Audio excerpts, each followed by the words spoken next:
Woo! Football Friday, Big Sills National Football Show. Happy Friday the 13th. Eagle fans, Friday the 13th, heading into a wild card weekend. Are you a little nervous? Or do you feel as punchy as you did in September and October? Huh? The playoffs are here, baby. I don't want to hear one excuse.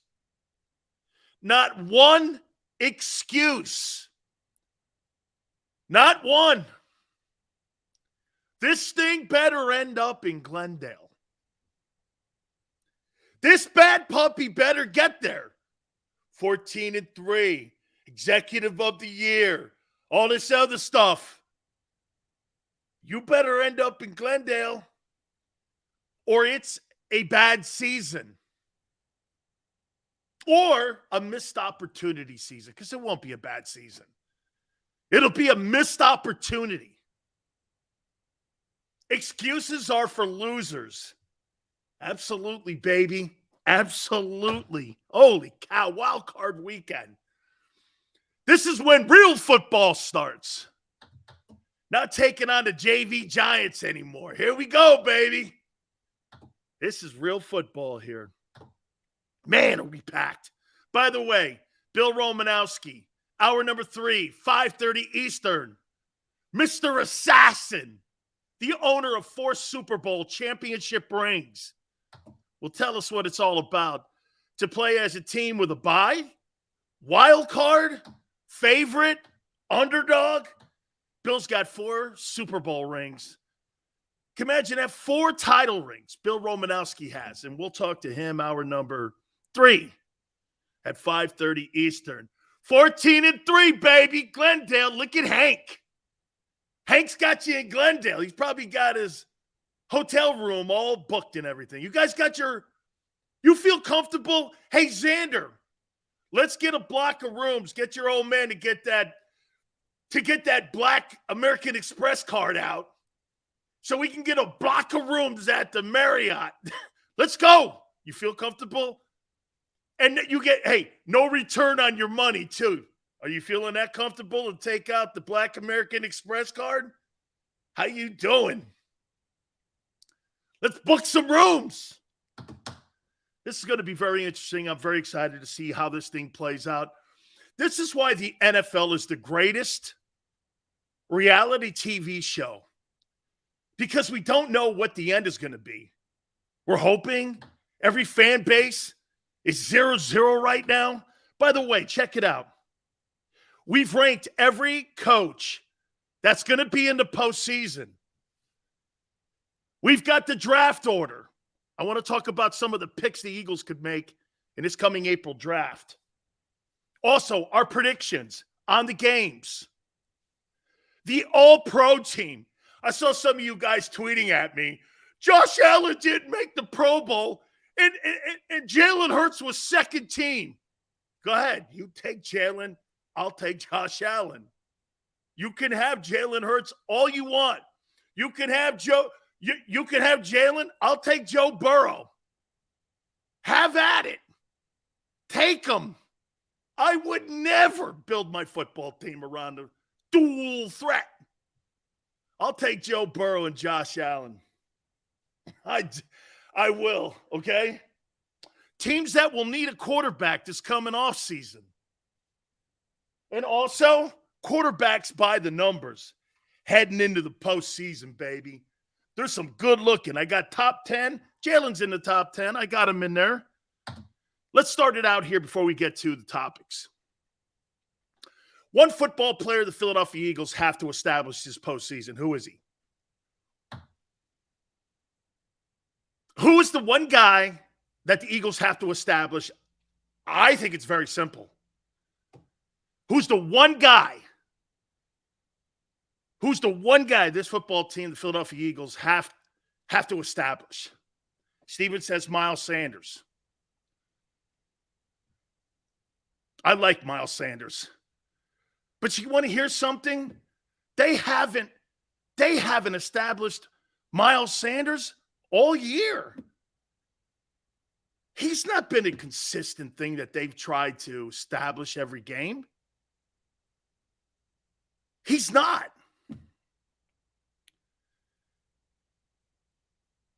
Murziah, is that how you say it? You're dead on. Get to Goddard. Kansas City establishes Travis Kelce. The teams with good running games and the teams with exceptional quarterbacks and tight ends, those are the teams that win Super Bowls. Dude, Patrick Mahomes had a special year again this year. Why? He lost Tyreek Hill. I get it. But, dude, as long as you have that tight end and that mismatch against linebackers, you're going to win games. What was the number one weapon that Tom Brady had for all those Super Bowls in New England? Who was it? It was Gronk. Gronk was the establishing guy that the Patriots consistently wanted to get going. Block and release. Block and release. Gronk was the guy. Tom Brady, I mean, think about this. Tom Brady won a Super Bowl in Tampa because of him. Gronk's not there. So you think there's any coincidence that Gronk's not being in Tampa Bay this year? The Buck offense doesn't look anything remotely close to what it did a year ago. They're scoring 12 points less than they did a year ago. Do you think that's any coincidence that Gronk's not there? Gronkowski was the established player for Tom Brady all those years in New England. I think the injury, listen here, this is going to sound crazy.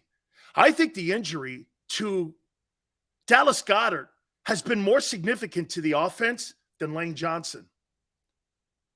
I think it's been more significant, getting him back into a rhythm. Dude, they have gone so much to the perimeter now and those wide receivers, the team doesn't look the same. Look, I get it too, man. Jalen missed a couple games. The team's not the same. You're not going to have the same continuity. He's banged up. I get it. There's no doubt your star quarterback is not in there. That's a factor for sure. And that's probably a major factor. Okay? And that probably, it is. It's a major factor. Not having your top dude in there is an issue. But still, Dallas Cowboys, and that Cowboy game, Jalen Hurts doesn't play defense. It's wobbled the team that they've not been able to establish what they were doing in September and October. Remember this? You keep saying, well, the team, they'll get back on track. What happened defensively this last month? How about this? Let's do this. Shit, I would even make this point. I think the offense is kind of tailored off and kind of tapered off a little bit, but the defense clearly is tapered off the last month. Am I right when I say that? The defense has looked worse than the offense the last month, and that's without Jalen Hurts. Am I wrong when I say that? By the way, the sack totals are great, but I showed you the defense has been giving up high completion percentages to bums. Dak Prescott has 15 INTs. Yet in that game against the Eagles, he had a 77% completion percentage. And outside of the pick six, he looked like a superstar. The defense has looked worse. Gave up 139 yards last week to scrub Giant players. Scrub players. Okay, I'm just saying. I think you got to establish Dallas Goedert again. And the Eagles have to go on those 13, 14 play drives. You know how you guys were starting games out? I'll tell you, the thing that I love the most about the early season Eagles, I think there's two teams now. I think the Eagles have two teams. They're two different teams. They're not the team they were in September. They're just not. That team in September would do this, right? Start a game, 13-play drive, end a game, 13-play drive. They're not doing that anymore. They got to get back to that. They got to get back to establishing Dallas Goedert and Miles Sanders. Those two guys have to be the focal point. And that opens everything else up, in my opinion. You get back to that, Jalen's healthy. The question mark will be in the divisional round. Personally, I don't know if Jalen would have went this week. He probably would have went because he had to go. This is the playoffs. If they had to play this week, my opinion, I think the Eagles may have gotten bounced this weekend if they had to play. Especially if your quarterback is as hurt as Jalen and the head coach is saying. I'm glad they got the week because this is going to make it even more interesting to see how this thing plays out and who you play, because I think the matchup does matter for next week's game.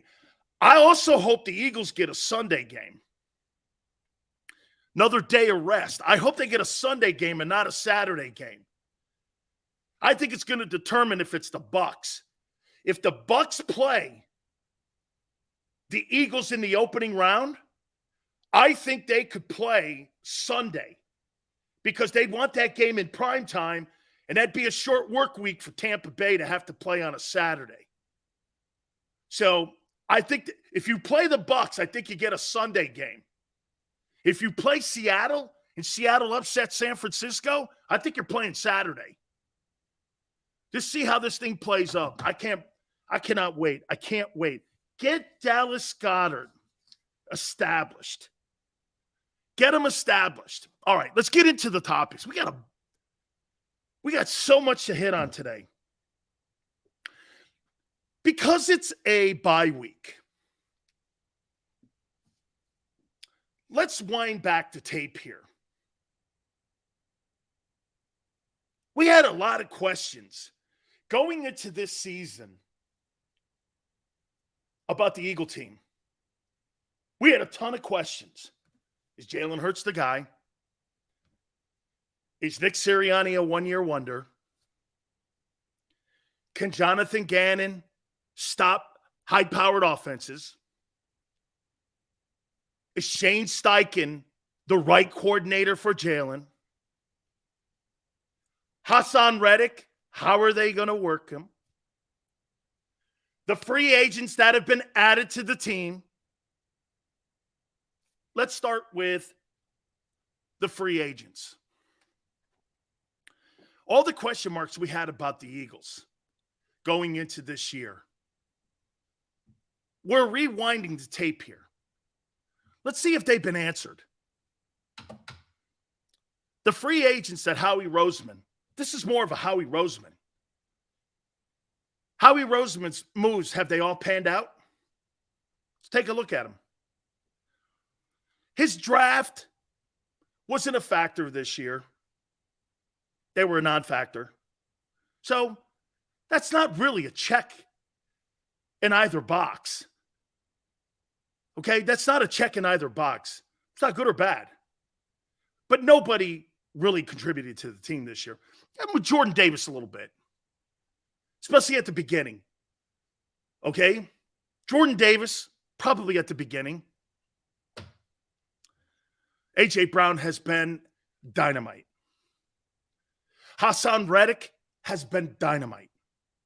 James Bradbury has been dynamite. CJ has been dynamite. Kaiser White has been excellent. I've never seen anything. You know what? I would even make this point to you. I don't think Zach Pascal has been awful either. That's the role he had when he was in Indianapolis. Every single move that Howie Roseman has made when it came to acquiring, hey, Joseph, Sue, those were fabulous moves. How about this? The Robert Quinn, okay. You had to give up a 4th-round pick for him? Okay. Maybe not the best. But the free agents that have been added, I've never seen more free agents that were added to one football team and it resulted into massive winning like it did in Philadelphia this year. Every time I've ever seen that, when they acquire that kind of turnover on a team, it never results in winning. It did here. It resulted in winning. All of the free agents, all the moves that he made have panned out. The secondary has been unbelievable. With all the new faces, got to remember something, man. When you bring new people in and you have that much turnover, your entire secondary is different than it was a year ago. Completely did a facelift on the secondary.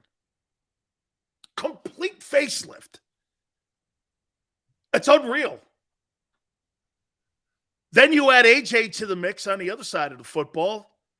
He's been a dynamite player for the growth of the football team, the growth of the quarterback, the growth of the coaches to some extent. The free agents, that question mark has been absolutely answered. You got to give Howie a lot of love here, man. I don't know if that's going to happen again next year. I have no idea because I've never seen this. Never seen this. So I give him credit. That question has been answered. Hassan Reddick, completely answered. Yes. At the beginning of the year, why is he on his third team in 3 years?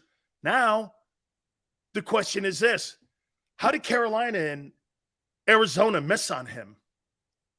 How'd they let him go? Don't you think those two teams could have used pass rushers? They let Hassan Reddick go because they didn't know how to use him or utilize him?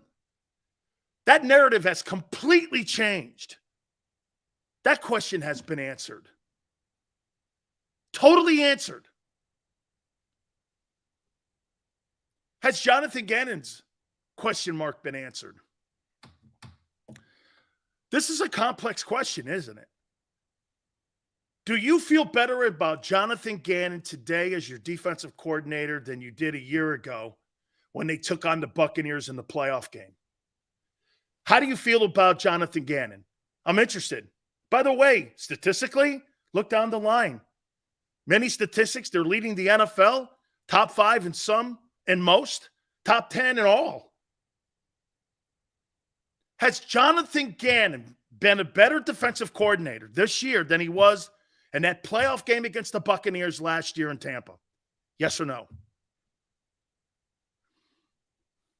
Jameson says no. Hank says yes. Gannon played well. Little better, Joseph says.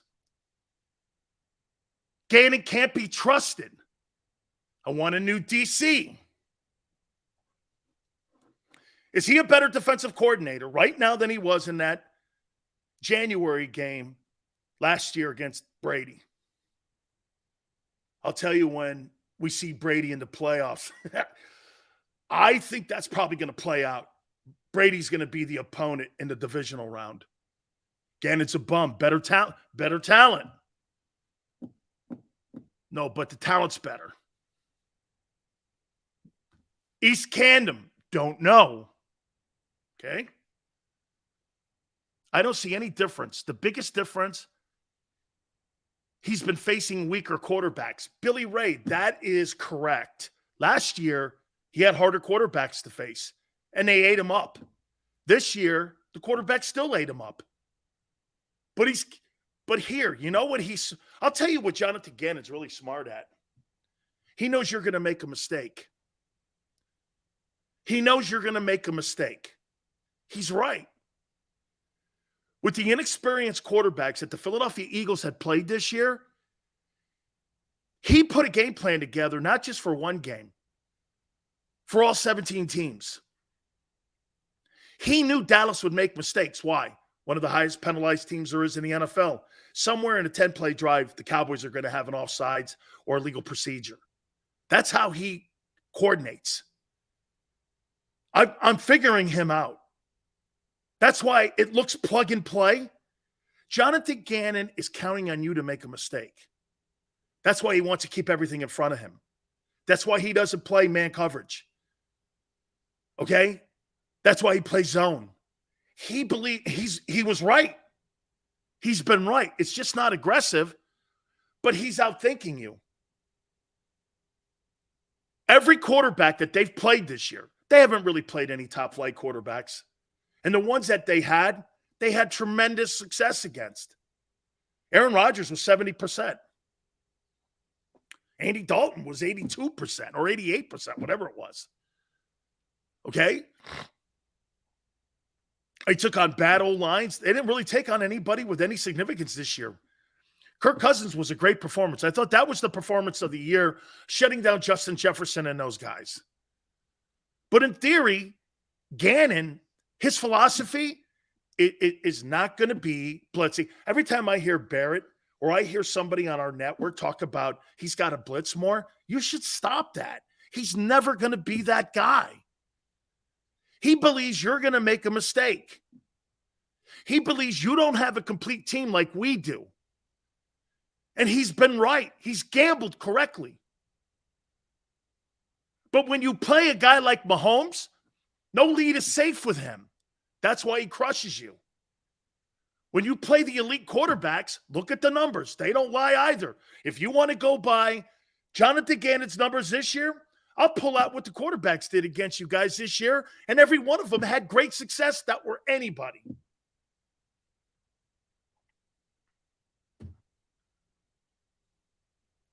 So for me, Jonathan Gannon, I think he's had better talent. I just think he's had better talent. I do think he's pretty smart. I think he's smart. Listen, I don't think he's very creative. And I don't think he's a very good structure of putting a defensive scheme together. But he's smart. He's smart knowing what your weaknesses are.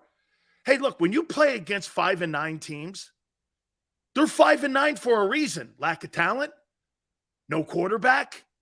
You'll make a mistake. That's how he coordinates. That's how he coordinates. That's his philosophy. You'll make a mistake, and he's been right. So really, when I look at Jonathan Gannon, I don't think he's any better than he was a year ago in that Buck game. They've just put better people around him. I don't think he's any better. How about Shane Steichen, the offensive coordinator? Is Shane Steichen the right coordinator for Jalen Hurts? This was a question that was asked at the beginning of the year. We're going back and some of the question marks on the football team. We're asking you. Free agents have been a grand slam. Hassan Reddick has been a grand slam. Jonathan Gannon, I think he's still the same guy he was a year ago. I don't think he's improved at all. Shane Steichen. You think Shane Steichen's the right coordinator for Jalen Hurts? Got him hurt. Got him hurt. Ran the same offense for Gardner Minshew in the Cowboy game and in the Saints game. And,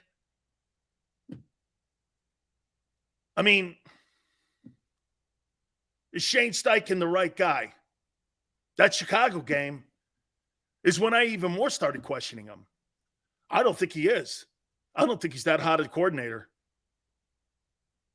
You don't have a different game plan? Frank Reich did. There was a different game plan for Nick Foles. Once Wentz went down, I talked to Frank the other night. They didn't change the plays. They changed the sequence of play calling. They didn't do that here. They didn't do it. You ran the same RPO offense against the Saints that you would have if Jalen Hurts was running. The Chicago game was a train wreck. Shane Steichen really, as talented as you think, and you think he's the right coach for Jalen, I'm not very high on him. These coaches are not very creative. You got talented football players. Jalen Hurts had a great year. I don't think it's because of that coordinator. Let me ask you this. How was his play calling? Tell me how – okay, Murph, tell me how this is play calling. When Jalen Hurts drops back to throw and it's not open and he decides to run, you think that's scripted on the sidelines or is that Jalen's call? Ask yourself how many plays you saw those this year that Jalen made the decision himself and not the sideline. And it was a Jalen call, not a designed run play. Ask yourself that question. How many times in a game, let's just take a number here. Say there's 50 plays, running and throwing. Say there's 50 plays. How many of those plays were because Hurts made the decision instead of the sidelines? Okay? How many of those? That's the text of an RPO. It's the quarterback's call. How was that the sideline offensive coordinator's call? RPO, run pass option. The coordinator on the sideline doesn't make that. That's not his call. That's why when Shane Steichen had to put an offensive game plan together, he couldn't because he had more of a narrow box to deal with Gardner Minshew. That's why he looked like a train wreck against the Saints. And you still think that guy's the right quarterback coach, coordinator, or what have you. I say Jalen Hurts. I agree with you. Hank, I think 70% of the time, Hurts made the play call. And he made the decision on what he was going to do. So again, I go back and I go like, Shane Steichen, really? You think he's the right coordinator for him? Where would you say he's the right coordinator? What game did you go, wow, that guy was just you think that guy's like Andy Reid? Andy Reid is a play caller with Mahomes. And you see the influence of Patrick Mahomes and Andy Reid together.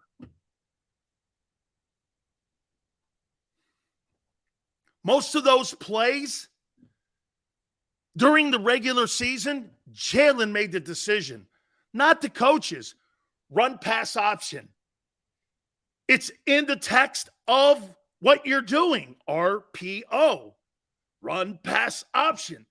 That's not a coordinator putting a game plan together. That doesn't make sense when people go, Shane Steichen calls great. Jalen is the offensive coordinator on the field. It's not Steichen. Now, the design of the offense and allowing that quarterback not to have to be coached in a phone booth, that's Shane Steichen. That's trust in your player. That is. I want to be fair here on this. I want to be fair because we're Steichen. Just follow me on the coaching style that you have in Philly on both defense and offense. Follow me here. Gannon doesn't believe in press coverage, man coverage. He believes in zone. Keep everything underneath. People make mistakes. The offensive coordinator, Shane Steichen, believes in this. Don't put your quarterback in a phone booth. Don't put guardrails on him. Put about 7 plays out there. Let him go out there and be creative with his athletic talent. That's the style of coaching that you have with that staff compared to the previous staff with Doug Peterson, that Doug had guardrails. Same with Jim Schwartz. There were more guardrails on that system with Doug, which meant you had better coaching, more coaching with Doug's staff than you do with this. You're not coaching Jalen Hurts when Jalen Hurts is running RPOs. You're not coaching him. Jalen's taking advantage of his skill set. Okay? Malcolm goes, I think Shane and Hurts could grow together if he sticks around. Yeah, because Malcolm, because on the positive side of it, yeah, there'd be more trust. But then again, here's what you got to do too, Malcolm. Do you think Shane Steichen and the offensive coaches did a good job protecting Jalen Hurts this year? Yes or no? You think they did a good job protecting him? Doug Peterson got exposed in 2017. Doug Peterson won a Super Bowl and just won the division title. Sorry, dude. Brandon, Doug Peterson's going to be the coach of the year. He's been validated. He won the divorce. They won the Super Bowl in 2017 because of him, not Howie Roseman. Not Howie Roseman. Not at all. Doug is a great coach. That's an opinion that's wrong. It's been proven wrong. This year, Doug Peterson proved it wrong. Completely proved it wrong. Nick Sirianni won a division title, so did Doug. In Jacksonville. With the Jaguars. With the Jags. After Urban Meyer lit that place on fire, Doug went in and cleaned it up and won a division title. And I think because Mike Williams being out, I think that's a factor. I think that's a pick'em game on Saturday night. Hey, it's the Jags, Jameson. The Jags.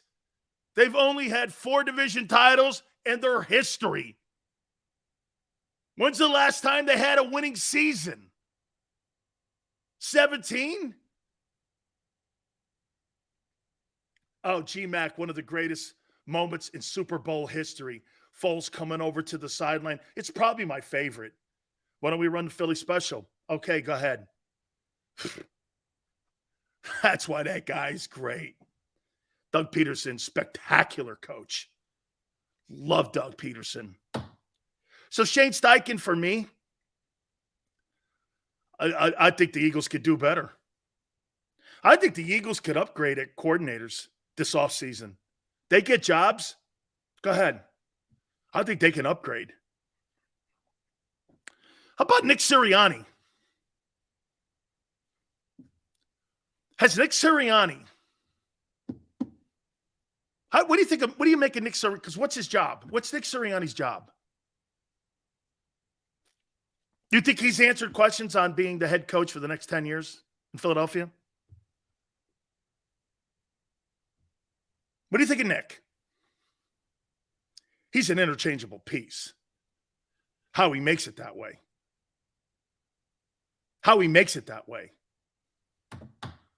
It's kind of like a little bit of a Dallas deal.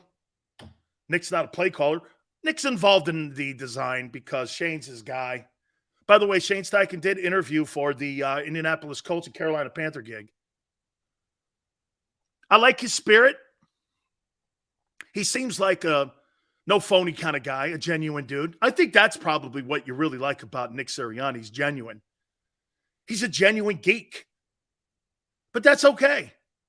I mean, you think Bill Belichick is some sort of like guy you want to go out having beers with and you want to go to a strip club with or somebody?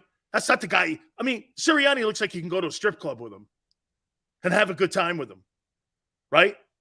Go hang out with him, play cards one night, go bowling somewhere with him. He's cool.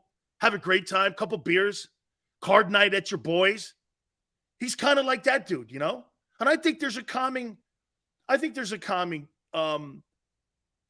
atmosphere to having a guy like that around. I think that's a positive too. You're always talking positive things. You're never talking shit on anybody. I think that's a good thing. Now, we'll find out when a little adversity hits. It's great when winning's there because everybody's all hunky-dory. Okay? I think it's all good.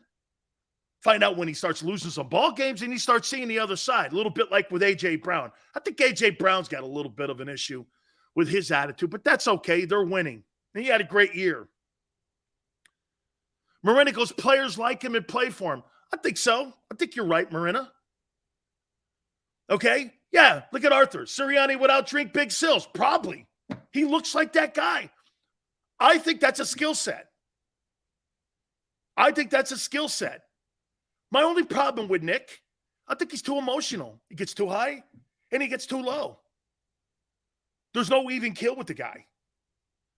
And that could be a problem when you have adversity on a sideline. We haven't really seen adversity on a sideline yet in Philly. We really haven't. How will he act in the playoffs when adversity hits? I love how people are ripping on Brock. Brock Purdy has got every opportunity to do as much as Jalen Hurts. Jalen Hurts did nothing in that Buck game last year. He did nothing. His playoff experience is very limited. This is a different world. I love how people go, Jalen's going to have a huge playoff. How do you know that? He hasn't. How do you know that? Or do you think this? You think playoff experience is overrated? Do you think playoff experience is overrated? I think if you're better, you're better. Okay, but I do think that the coaches have to have some of that. dude, if a guy's a better ball player, he's going to be a better ball player every weekend. I think coaches, look at Marty Schottenheimer. Marty's the greatest example of this. Marty, 206 victories in the regular season. He's 4-14 in the postseason. How can that be? He overcooks it. Schottenheimer used to overcook it every playoff. What did he go through when he was in Cleveland? 3 straight AFC championship games? The Ernest Biner fumble, all that shit, man. The drive. He had that team, that 14-2 team when he was in San Diego. Shit the bed against New England. I thought he had more talent in New England in that early 2000 team when he had LaDainian Tomlinson and Antonio Gates and them dudes. Rodney Harrison, Junior Seau, Vincent Jackson. They had a ton of guys. And they couldn't get past anybody. I think they made it to an AFC title game. I think that's the game Rivers hurt his ACL. Okay, I mean, Gannon, the coaching staff to me is very inexperienced, and I think the head coach is you have a very emotional head coach. Your coordinators are very inexperienced. Smart. I think watch this. I think Gannon and Steichen are smart dudes. Okay, I do. I think they're smart. I don't think they're very creative. You see, those two guys, along with Nick, they play the percentages. That's the analytics. Jonathan Gannon and Shane Steichen are a prime example of the birth of the analytical coach in today's NFL. That's why guys like Brandon Staley, Kevin Stefanski, Kevin O'Connell, those dudes, that's why those guys are getting jobs. They're the analytical group of dudes now that are circling around the NFL, and they go with the analytics and work with the front office. Jonathan Gannon and Shane Steichen are today's coaches. You're not going to have Buddy Ryan or Jim Johnson. Those guys are Neanderthals. You're not going to have those type of coaches any longer. They're going to play by the percentages. They're going with the analytics. That's why coaches, when you see guys like Mike McCarthy, why they stumble sometimes, because they're not very analytical. Who would you replace Shane and Gannon with? I think Howie Roseman has bought into the analytics of today's NFL. I don't think it'll be anybody experienced. They would probably elevate from within. They would probably elevate somebody from within, or somebody that has Philadelphia Eagle ties to the organization that has worked with Howie Roseman. Howie's not going to deviate from that. You know why? He doesn't need to have a rogue coach in there telling him or anybody what to do. That's why guys like Seth Joyner will never get a job in the organization of the Eagles. Never. Because Seth is opinionated. Seth has got big beliefs. That's not what they're looking for. The Eagle brass doesn't like that guy. They don't like the Doug Petersons, the Jim Schwartzes, or the Lovie Smiths. It would be a young coordinator. I could see Raheem Morris getting that D coordinator job in Philadelphia. He's with the Rams right now. I could clearly see Raheem getting that job. McVay's already told him you can look for other gigs, because I believe it, and I reported it a couple of days ago. I think he's going into broadcasting at 36, Sean McVay. I could see Raheem being your coordinator. He's a hell of a coach. Hell of a coach. Got a Super Bowl win a year ago. Raheem is a good coach. And I'll tell you what, Raheem now buys into the analytics. I think that would play into somebody like Raheem Morris being your D coordinator. I think Howie would really like him too. Okay? Raheem can coach. I know him very well. I posted numerous pictures of he and I. His schemes are really good too. He's very, very good at it. He's very good at putting guys in right positions to win. What's happened in Los Angeles right now, they pushed all their chips in, and they're going to have 3 shitty years of football because they gave all their draft choices away. Okay, that's all right. You won a Super Bowl doing it. But you're going to experience until 2036 shitty football because you don't have any first-round picks. Hell, I don't even think you have second-round picks. Okay, so true, Big Seals. Doug was under Andy and Nick was under Frank. Howie will always hire within. I could see Frank Reich being the offensive coordinator, but I don't. And plus Sirianni and him, they're close as anybody you've ever seen. So but you got to remember something now. Frank Reich makes $9 million a year for the next 3 years. It'd have to be a consultant. Frank's not going to take a pay cut to come be the offensive coordinator and cash in that $9 million. He's got $9 million coming to him for the next 3 years. He just signed a contract extension. That dumbass Jim Irsay gave it to him. Not doing it. Now, you can keep your salary. That's why there's $900 million worth of coaching. Get this. There's $900 million worth of coaches' salaries that have been fired. That's why the league sent that memo out. Stop doing this. Okay? You're killing us and you're killing our bottom. There's almost $1 billion in unpaid coaching salaries with guys that aren't on the team anymore. I mean, sometimes people get on people for making mistakes at quarterback, like with Wentz in that contract. How about some of these? Look at what they just did with Steve Keim and with Cliff Kingsbury in Arizona. Both guys are gone, and you just signed a 3-year contract extension with Cliff Kingsbury this past offseason. You owe that guy $9 million a year also. I mean, dude, this is like retirement pay. I mean, it's like retirement pay. Look at what the guy who just got fired in Carolina, he had a 6-year contract. Matt Rule had a 6-year contract in Carolina with David Tepper. He had 6 years. He's owed 4 years at $10 million.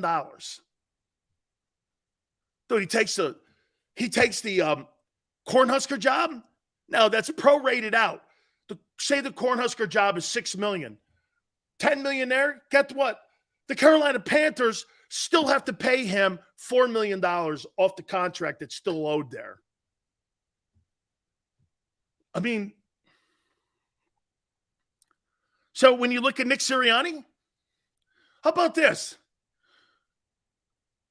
Would you give Nick Sirianni a contract extension?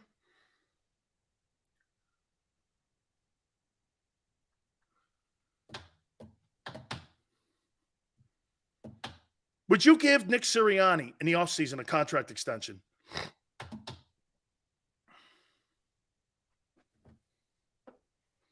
Let's see how much you love your guy. Hell yes, I'm not. What's he done? Listen to Howie? You guys can't even tell me what his biggest asset is outside of being a cheerleader in the locker room. That's not contract extension talk to me. That guy's not Andy Reid or Doug Peterson. Make me want to pay him $9 million. Tell me why I want to pay him and give him a contract extension. Now, if he wins the Super Bowl, hey, look, if Jalen Hurts and if Jalen Hurts and Nick Sirianni win the Super Bowl, you understand where this is going. This is going max dollar, and these are max guys. 14-3 doesn't mean shit to me. I just got through telling you about Marty Schottenheimer going 14-2, and he was fired in the offseason. What's that mean? Means nothing, man.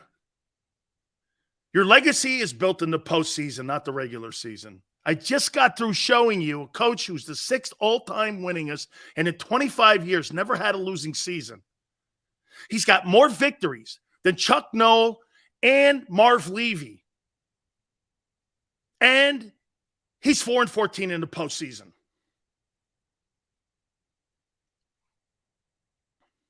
No extension. Let's see how he does if he has a second round of coordinators. I like that. I would, but put the moment he has one bad season, they're going to do this. Right there, preach. Xander, put that up. Look at Preach. Look at what Preach Hamilton just said. I would, but the moment he has one bad season, they're going to do him like Doug. Because Howie sees himself as more important than the coach.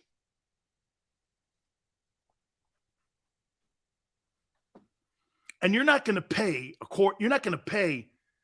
Nick Sirianni 3 years, $9 million if you think your general manager is more important than the head coach. And obviously the owner does. The owner of your football team thinks more of the GM than the coach. He's proven that. He's fired a Super Bowl winning coach, and he's fired another Super Bowl winning coach. Do you understand? In the last 3 coaches that have been in Philadelphia,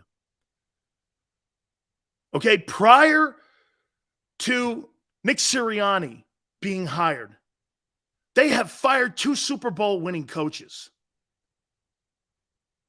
One's going to the Hall of Fame. One's going to be the coach of the year, potentially. Him and Brian Dable have to be up for it. They don't look at the head coaches in Philadelphia as the most important guy in the locker room. They think Howie is. That's why he stands out front of the locker room waving guys in, because it's his team. Don't you see that? Haven't you witnessed it all year in the last 4 years since you guys won the Super Bowl? Haven't you been watching this dynamic? Your coaches are like pawns. Howie's he's the king and the queen. He's the king and the queen on the chessboard. The coaches are all pawns. All interchangeable. That's how Roseman sees it. You know why he sees it that way? He's never going to have Chip Kelly happen to him again. So I ask you with the coaches, you guys are telling me you think some of these guys are really good. They're non-factors.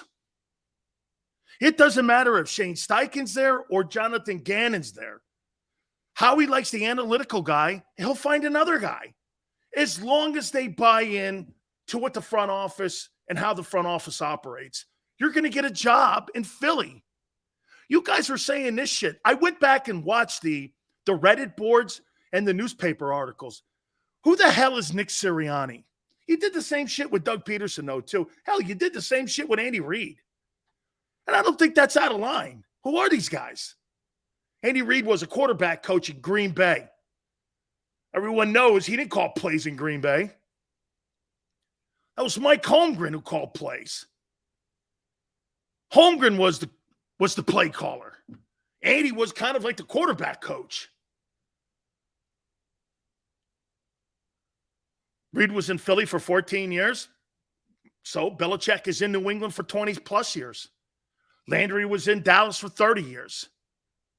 There's only been 3 coaches in Pittsburgh in 50 plus years. What's your point? That's called stability. Would you not? Hey, so you're trying to tell me you wouldn't want to have Andy Reid still as your head football coach right now with Jalen Hurts? Really? You wouldn't want Andy Reid as your head football coach?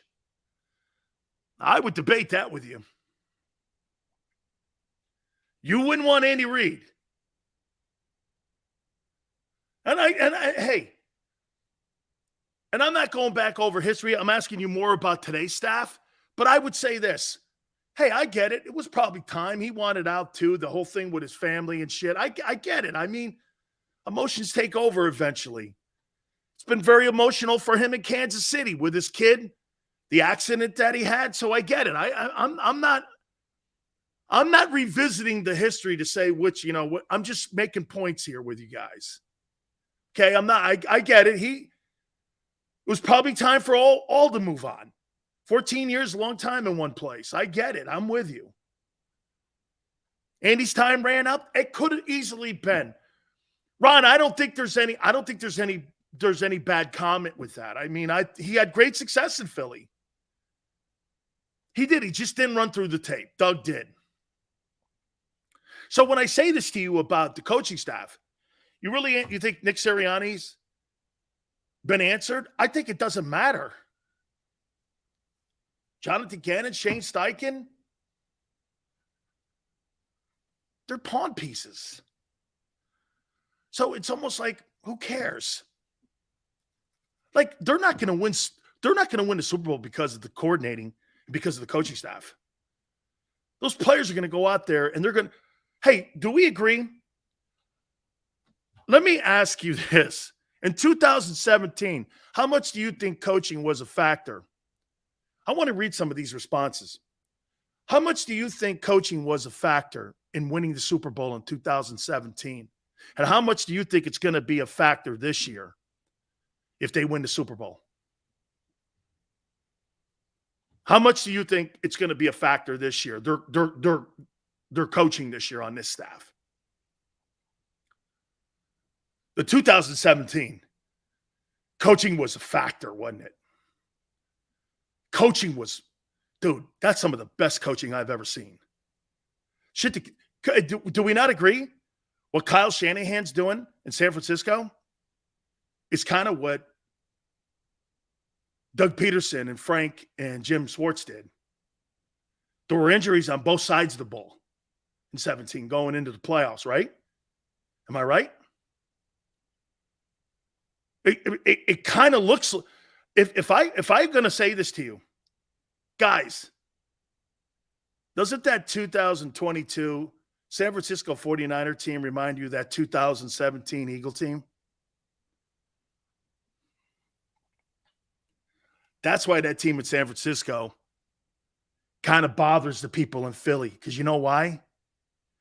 You're looking at a mirror image of 17. You're looking at a mirror image. That team has all the look of that Eagle championship team in 17, except for the most important factor that Philly has. You have home field advantage, and the playoffs have to go through Lincoln Financial. Huge. Huge. Huge accomplishment. Huge. That team's working on a backup quarterback up there to try to carry them.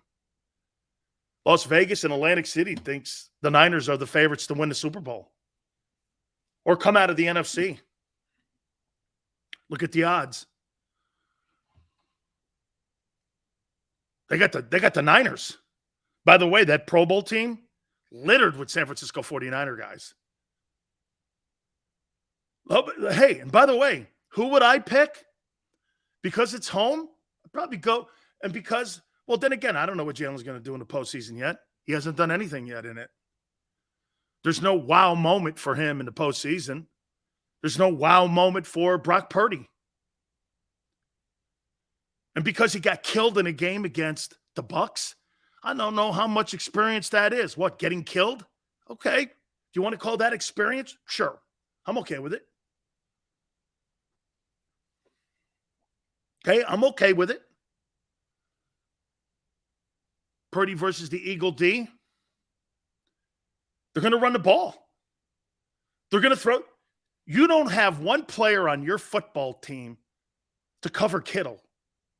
Not one. So before you start talking about Purdy, you need to worry about Christian McCaffrey coming out of the backfield and catching passes. Who? Hassan Reddick? Who? TJ Edwards? Who? Kaiser White? You don't have a linebacker on that football team that can cover backs or tight ends. It's been proven. That's how teams have been attacking you. You don't have a guy to cover Kittle. And if you put a corner on him or a slot corner, it's a physical mismatch. I'd be careful. And they can run the ball. You don't have one linebacker that could cover that guy Kittle. Not one. They're terrible. The Eagle linebackers. That's why there's a hole in the middle of that defense every game, because the coordinator plays zone coverage. Just all you have to do is pull out the 22 and watch the 22. There's a hole in the middle of the defense every game. Every game. Dude, the Saints guys, I didn't even know who they were throwing the ball to. Same thing with the Giant guys. I had no idea. Some dude named Webb had a 60% completion percentage and never thrown a pass in the NFL. I'd never seen that before.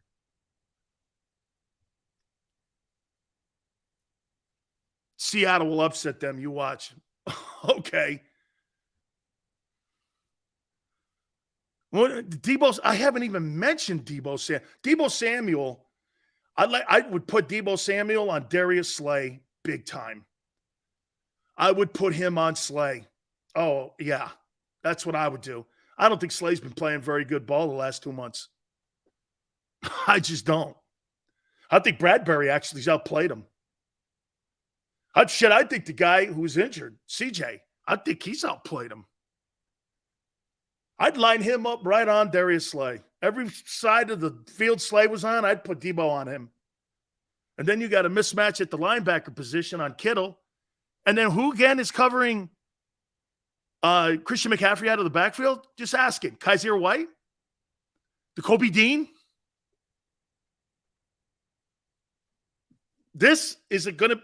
Hey, and by the way, who covers AJ on the other side? That's why this game is going to be a great one. Who covers Devontae? Who covers Dallas Goedert?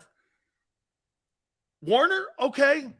He's the best. Him and Roquan Smith are the two best backers in the NFL. Sure. Okay. Lane Johnson, being 70%, is not going to block Nick Bosa. That'll be a train wreck. I give Lane a lot of love for going out there. Let's see if he can finish the divisional game first. I'm hoping he can, because I want that game, that NFC Championship game, to be a great one. I love great football. Okay?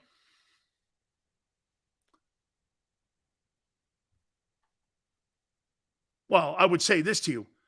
Niners haven't done anything since 95. Well, the last 3 years, they've been in 2 of the last 3 NFC title games. Last 3 years, you guys have been fair. This year, you've been really good. I mean, 49ers have had more success than you the last 3 years. That's a fact. That's a fact. Last 4 years, actually, the Niners have been more successful than the Eagles. Yeah, James, and you got destroyed by the Bucs last year. Jimmy G went into Dallas and won, then went into Green Bay and won, and lost to the eventual Super Bowl champions. The Super Bowl game was actually the 49ers and Rams last year.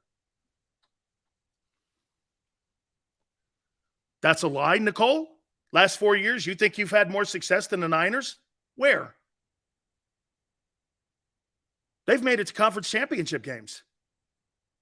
Where? What have you done? 4-11-1. Year before that, too, was a losing season. The year before the 4-11-1 was losing. Then you went 9-8, actually 9-9. And then this year was a great successful season. The Niners have been to 2 of the last 3 NFC championship games. That's not a lie. It's actual fact.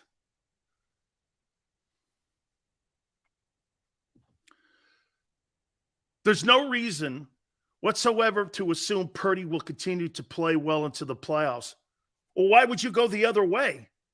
I'm giving Jalen the benefit of the doubt that he'll play better than that shitball game he played a year ago. You can't do it for one, though. Transistor, you can't do it for one. There's no reason that Purdy's going to continue his play. So there's no reason to think that Jalen's going to improve his play off the Buck game. That's not common sense thinking. I don't know what Purdy's going to do. And all you could do is hope Jalen, being injured, plays better than what he did in the Buck game. That's all. That's fact. That's facts. They were in the playoffs in 19. Okay. You still think you haven't had the success that the Niners have had the last 4 years. Look it up. Let me double check. I want to double check the last 4 years, the Niners. Niners are 12-4 this year. 12-5. San Francisco 49ers year to year. Let's see here. Last 4 years for the Niners.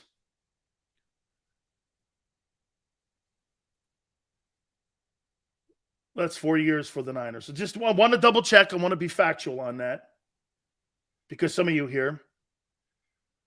Okay. 13-4 this year. 10-7 last year. 6-10 in 20 COVID year, and they were 13-3 in 2019. So it's the last 19, 20, 21, 20, last 4 years. They've won 13 games, 10 games, and 13 games. They lost in the NFC Championship game. No, excuse me. They went to the Super Bowl in 2019. The year you went to the playoffs, the Niners went to the Super Bowl. And then they went to the NFC Championship game a year later, lost to the Rams, and now they're 13-4, and then they're in the playoffs. So don't talk to me about the Eagles' success the last 4 years. You haven't had it like that team has had it. Not remotely close. They've gone further into playoffs, and they've won more playoff games.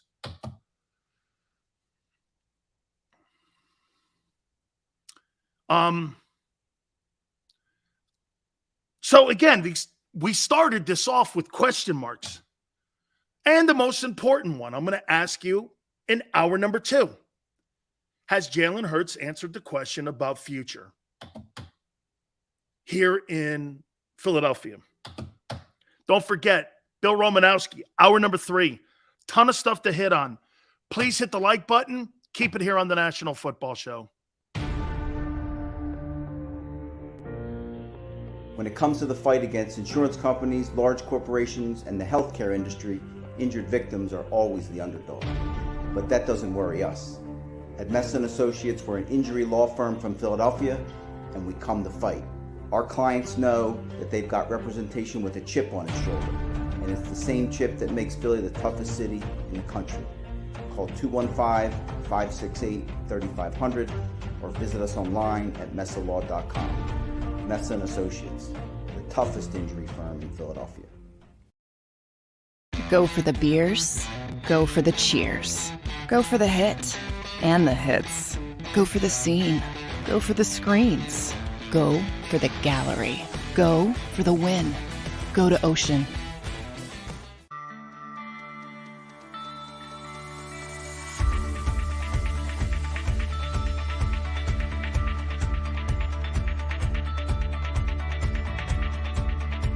Hi, I'm Jim Muehlbronner, Managing Partner at Delval Insurance Group. Give us a call. We're a local, knowledgeable agency, not an 800 number. Go Birds!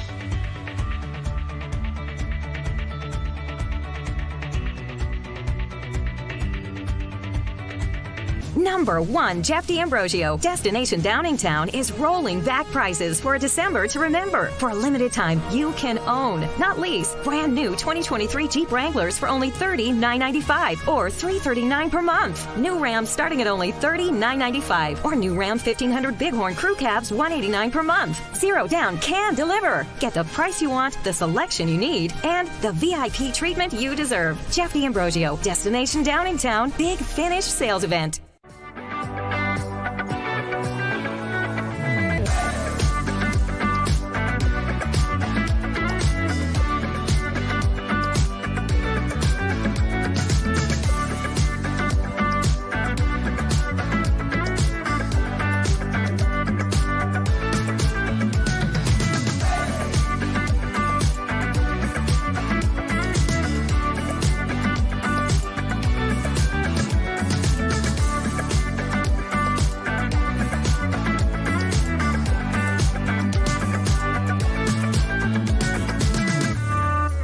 We all know that taxes are just part of life. It's true during our working years, but also in retirement. But what you might not know is up to 85% of your Social Security benefits might be taxed. Our team at Thrive Financial has helped retire thousands of people across the Delaware Valley by asking questions they never knew they needed to ask. including how their Social Security benefits might be taxed. It's time to be proactive on taxes.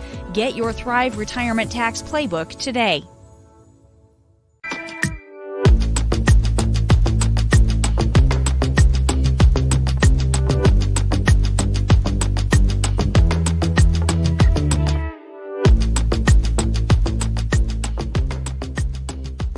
Game show with Seth Joyner. I knew that they had a running game. Derek Gunn. He has put in the effort. Devin Caney. Had we not won the Super Bowl, what would we be saying? And Mike Missinelli. Well, you know who Philly is. Post game, now streaming on the 6ABC family of apps.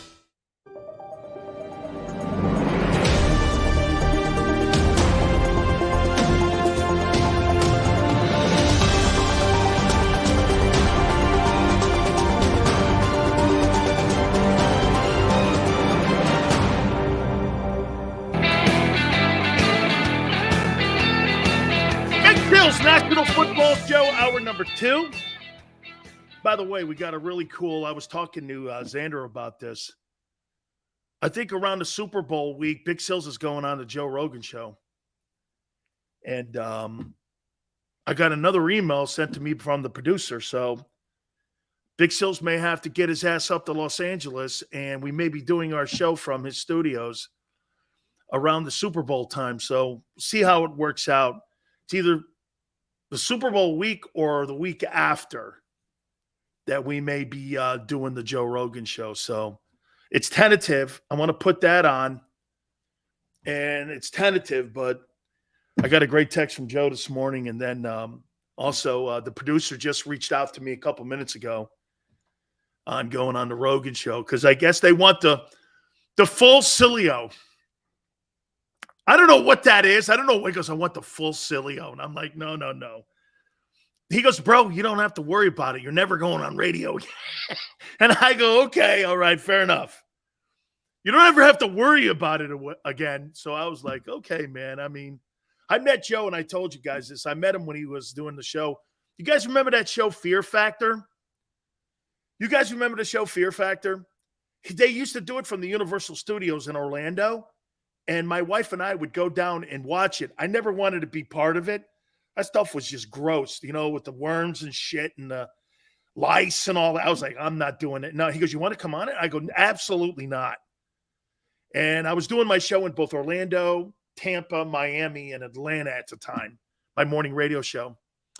And I used to go out to lunch with him, man. He's a great guy if you know him. I know the politics have kind of skewed people's opinions of him. My daughter hates him.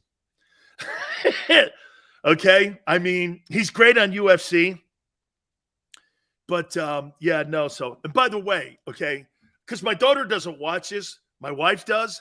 So my daughter doesn't know. So I would never tell my daughter, I think I'm going on the Rogan show. So, yeah. I can only imagine what that's going to be like and how many people in the radio industry are going to come after me after that one. That's going to be interesting. So, again, everyone, please hit the like button. I'll give you more details on it as it gets closer to the Super Bowl, too. So, thank you so much. I could see you being friends. Of course, right, Malcolm? Because his political beliefs are mine, right? I don't gauge people by their political beliefs, Malcolm. I gauge people if they're good dudes. If you're a good dude, I'm a friend of yours. If you're a shitty dude, I hate you. I don't, people's religion, their color, their politics. I like people with all different opinions, as you could tell. Look at you guys. You guys battle me every day. I don't hate you. I may holler at you and you may holler at me, but that's what sports talk is to me. It's not having a certain group of people on your show like Fox News or CNN. I think the more you have, I want them all in. People hate me, love me, whatever. That's how I've always done my show. And that's how I'll always do it. But people like to go into phone booths now. And people like to go in certain roads. And, if you like Trump, you hate cops. Or no, you hate freedom. Freedom is, that's not the case, dog. Okay. People are funny today. Okay? Joe's going to get high. I don't know. Hey, my aunt will watch this. So I've got to behave myself. Okay, I've got to behave myself. All right, let's move on here. Got a bunch of stuff. Don't forget, Bill Romanowski will join us. He'll be stepping in with us at 5:30 Eastern time. We appreciate him coming aboard with us, too. I see Brian Flores has now interviewed for the Arizona Cardinal job. Is that window dressing? Would the Bidwells hire Brian Flores? Probably not. Probably not. Maybe because of Kyler Murray, depending on what Murray's input is. Okay? Maybe. That's a funny operation, the Arizona Cardinals. I mean, I'm really glad to see, but is that window dressing? And you think that came down from Park Avenue and make sure Brian Flores gets job opportunities and make sure we put him in the window, dress him up, parade him around so the Rooney Rule looks halfway decent? You know what people are doing right now? They think Eric Bieniemy deserves an opportunity to be a head coach. Have you seen his checkered past and his criminal record? Or how about this?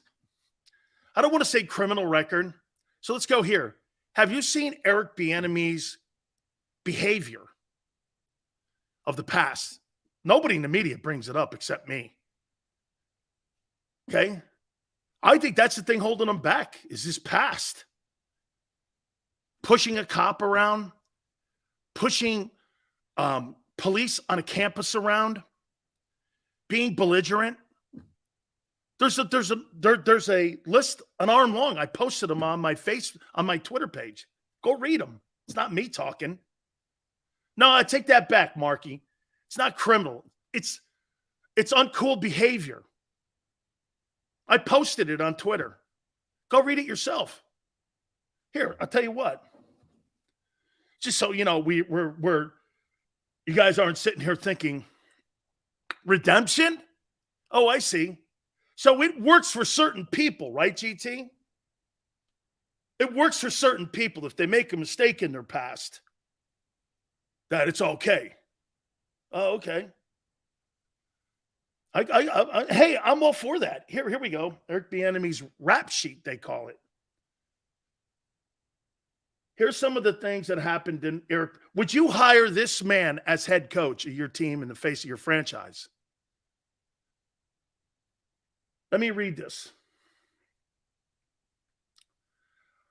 February 98, according to the South Florida Sun-Sentinel, Colorado police arrested Bieniemy and teammate Canaris McGee after a bar fight. Bieniemy was charged with disorderly conduct and fighting in public, but pled no contest. I don't have a problem with that. July 4th, 1990, according to the Orlando Sentinel, Bieniemy pleaded no contest after allegedly shoving a firefighter. The University of Colorado Boulder suspended Bieniemy for one game for the upcoming season. Kind of not cool. September 93, Colorado police arrested Bieniemy. Then in the NFL, the Orlando Sentinel reports Bieniemy allegedly grabbed a female parking attendant by the neck and threatened her. The University of Colorado banned Bieniemy from the campus for 1 year. Starting to add up. April 2001, according to the Daily Bruin, Colorado police arrested Bieniemy on a DUI charge. 3 months after he joined the football staff as running back coach, he was previously had his license suspended after numerous violations. Bieniemy also linked to alleged allegations that Colorado's football program used alcohol and sex to lure recruits. Is any of that awful? Altogether, it sounds terrible. Has he been a model coach since? Yeah. Does he deserve an opportunity? I believe so. Okay, I think look, if Andy Reid and Patrick Mahomes speak up for him, I don't think this is a black-white issue. Okay, I think if that was a white coach, you're not hiring him too. That's why some of these guys like Brandon Staley and these other guys, they don't have any shit like that. Okay? There's no other reason why Eric Bieniemy hasn't been given an opportunity to become a head coach. Okay? Now, do I think the Rooney Rule sucks? I do.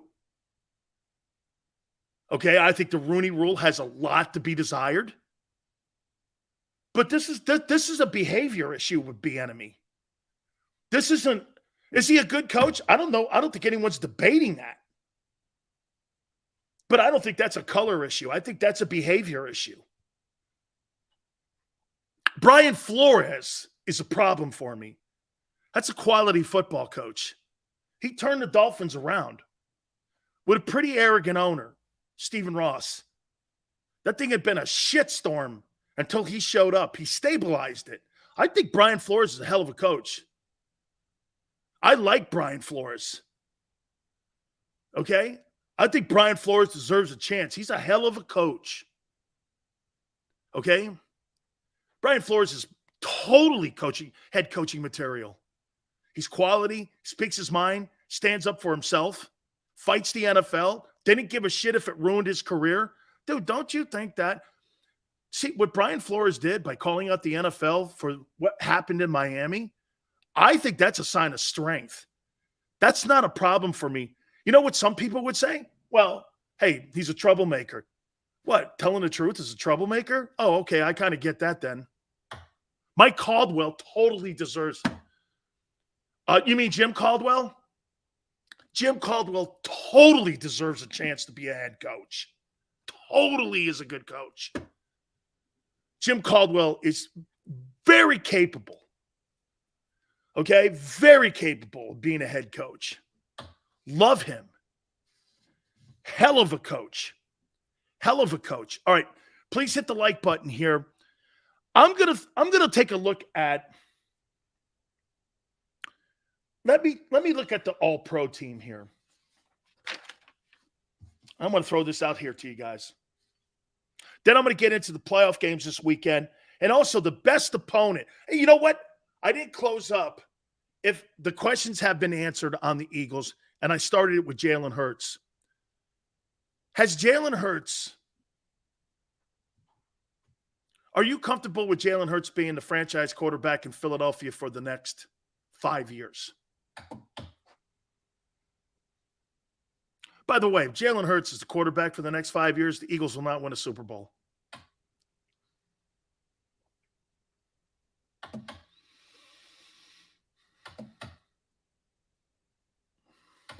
Okay. Probably as sold as you were for Wentz after his first 2 years starting. Interesting. You were just as confirmed and had just as much positive energy towards Wentz as you do Hurts right now. You have to. Okay? You have to. You have to. You gave Wentz the money. Look at what Xander says. Second team All-Pro today. Price may have gone up. I'll show you how skewed and stupid that is. Not you, Xander, but how stupid. So you're trying to tell me because Jalen Hurts is second team All-Pro that you take him over? Patrick Mahomes. No. Justin Herbert. Joe Burrow. Josh Allen. Trevor Lawrence. You would take him over those guys? Not in a billion years.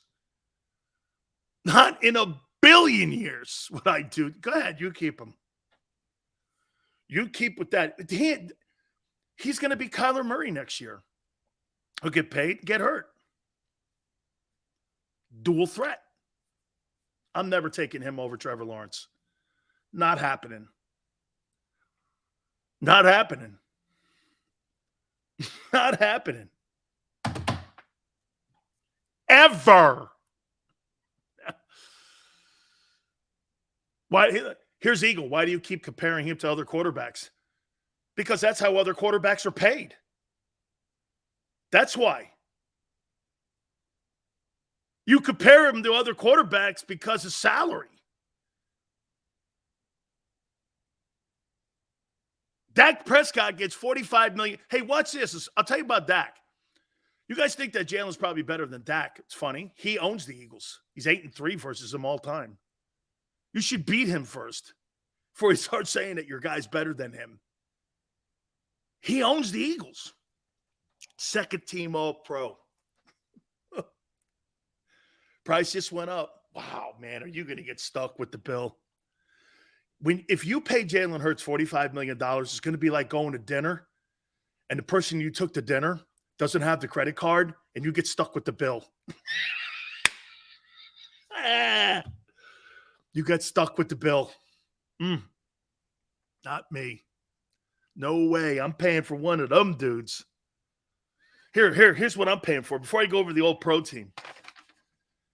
Patrick Mahomes, 648 attempts, 435 completions, 67 completion percentage, 41 touchdowns, 5,200 yards.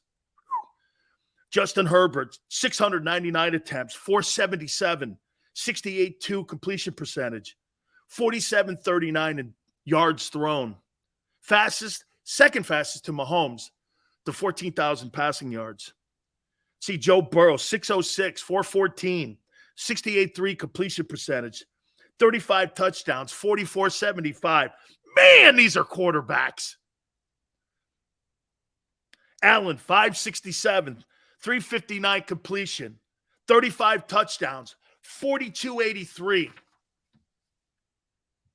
Trevor Lawrence, 584, 387 completions, 66.3 completion percentage, 41.13 in passing yards. And here's Jalen. 460 attempts, 306 completions, 66.5 completion percentage, up that from 61, which is great. 22 touchdown passes, which is 6 better than Daniel Jones. 37.01. Let's take a look at that for a minute. Daniel Jones versus Jalen Hurts. Hurts had 460 attempts. Daniel Jones had 472. Jalen Hurts had 306 completions. Daniel Jones had 317. Completion percentage. Jalen was 66.5. Jones was 67.2. Hurts had 22 touchdowns. Daniel Jones had 15. 6, 7, 8, 9, 10. A 7 better. Jones had 5 picks. Jalen had 6. Jalen had 37.01. Jones had 32.05. Pretty comparable. Pretty comparable. Daniel Jones and Jalen Hurts. I hate when people just read stats off a page without taking the actual, whatever that was. Second team All-Pro, number 1 seed. Sure hope he wins. I thought Dak was that last year. I thought Dak had numbers like that. Didn't he win like 12, 13 ball games last year too? Won a division title, number 1 offense in the NFL. $42 million. Second team All-Pro. I wouldn't take Jalen over Trevor Lawrence, over Josh Allen, Joe Burrow, Justin Herbert, or Patrick Mahomes.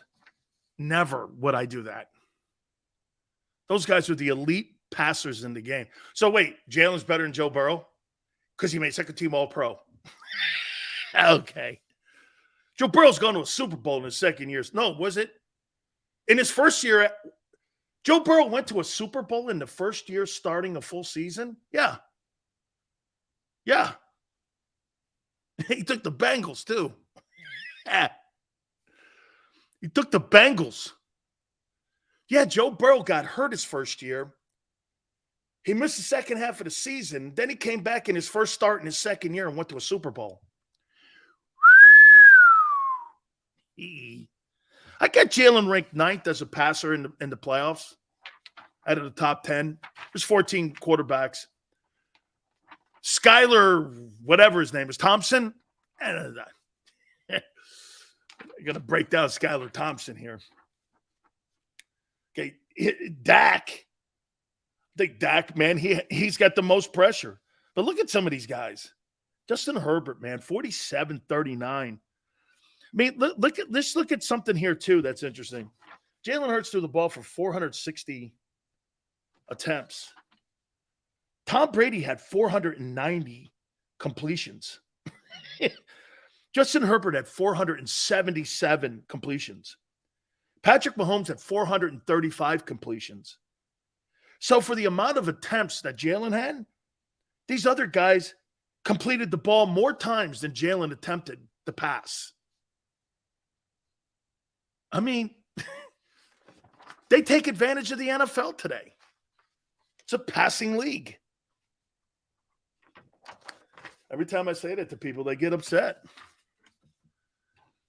Just get upset. Dak owns the Eagles. Of course he does.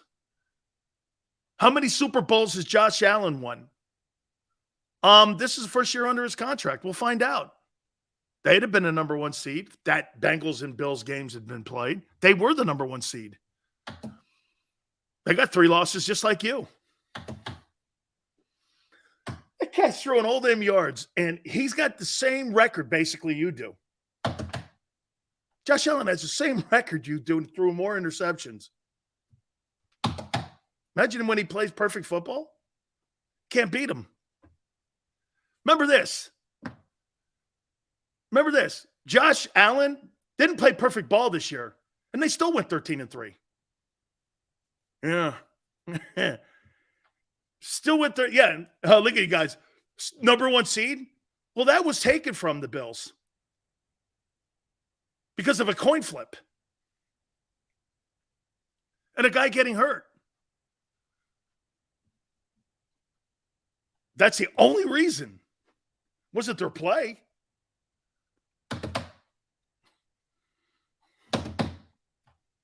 Has Josh Allen won a playoff game yet? Hold on for a second. Let me put this out there. Let's see, because I know Jalen hasn't. Has Josh Allen won a playoff game? Oh. Okay. Jalen's got to do something in the postseason because he's not. He was terrible in it. Pow. Here's the all-pro team. Josh Allen's 2-2. Josh Allen has more victories in the postseason than Tony Romo and Dak Prescott combined. That's crazy. Josh Allen. Oh, by the way, hey, before I get to the all-pro, I want to show you guys something. I want to show you guys something about winning in the postseason.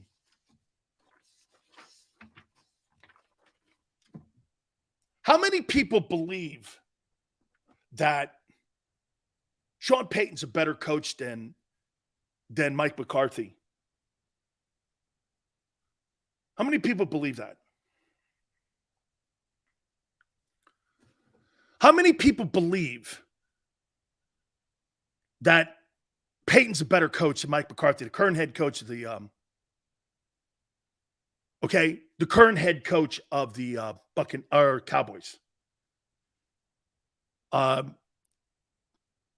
goes, I do. Probably. Okay. Well, here, let me read you some stats here. You see, one thing about coaches' stats, they're who they are. You guys are right.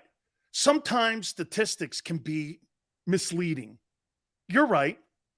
Who said Sean's better? Arthur says Sean's better. Calvin says he's better. All around auto goes, I do. Okay. Yale says McCarthy hasn't won anything since Rodgers. Domi goes like this, I do. Okay, well, let me ask you this. Here's Sean Payton's record. 152-89.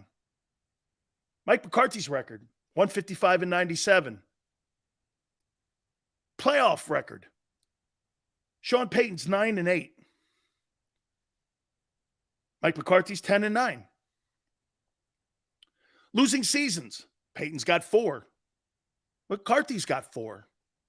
Super Bowl wins. Payton's got 1. McCarthy's got 1. And before you say he had Aaron Rodgers, Sean Payton had Drew Brees for 17 years. What's the difference? What's the difference? How can you fundamentally say Sean Payton's better when they're identical almost in numbers across the board? They're identical. And coaching records are who you are. It's what you've done as an organization and running an organization. They pretty much have the same record. But because McCarthy has coached two of the premier franchises in the NFL, Packers and Cowboys, Peyton coached the Saints. That's probably something. He turned the Saints into, along with Mickey Loomis, the GM, into a really cool franchise. Okay? But they got the same record. McCarthy's won 3 more games than him. 155 to 152. He's got one more playoff win than Sean, and Sean is 9-8. Everyone makes it seem like it's so easy to win in the postseason. I'm going to make a bigger point with Andy Reid here in a minute. So when people keep saying Sean, I have no idea why people look at Sean Payton and think he's some sort of massively Hall of Fame. If you think Sean Payton's a Hall of Fame coach, so is Mike McCarthy. They both had Hall of Fame quarterbacks. And when Payton had to have a quarterback, so wait a minute. How many people think what Sean Payton did, giving Taysom Hill $10 million a year, was a smart move? You gave a gadget player $10 million. How many people think that was smart?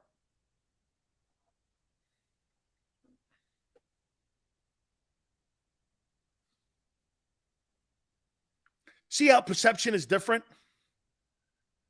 See how perception is different when you look at certain people and how you look at people in life. Sean Payton and Mike McCarthy are the same guy. The same guy. They're the same dude. Their records speak to it. Yale, I'm not saying that Taysom Hill's not productive. $10 million? Really? Okay. $10 million for a gadget Wildcat guy. Well, then again, that Wildcat guy took it to the Eagles. So, hey, maybe so. Maybe so. Peyton has done more with less? How do you say that? He's had Michael Thomas. He's had Alvin Kamara. He's had Jimmy Graham. He's had Marcus Lattimore. He's had Cam Jordan. He's had some of the best defensive coordinators in the NFL. The Benson family spends money after money. Don't say that. He's done more with less. Do you understand the Green Bay Packers have not drafted a first-round wide receiver in 42 years? 42 years. They've never drafted a first-rounder. You have to go back to the 80s. Talk about an organization that doesn't do anything for quarterbacks. You've had 30 years of quarterbacking in Green Bay and 2 Super Bowl wins. In San Francisco, in a 10-year span, you won 5 Super Bowls, 12-year span, with Young and Montana. Come on, man. Come on. Yeah, Sean Payton I remember that tone. Sean Payton was crowing around going, this guy Taysom Hill is going to be the new NFL. I was like, that guy's a bum. He was a bum at BYU. And Randall, that's a point. That's a point right there. You're right, Randall. The Saints, they were decent under Jim Morris Sr. for a little bit. Okay? A little bit. They won a division title like in the 80s, 87, 88, 89, around in there, when they had Bobby Haber as the quarterback. They were kind of average to below average with Ditka, but really never under Archie Manning, they were never anything. Eagle goes, you're saying McCarthy is better than Payton? Eagle, no, I'm saying they're both mediocre.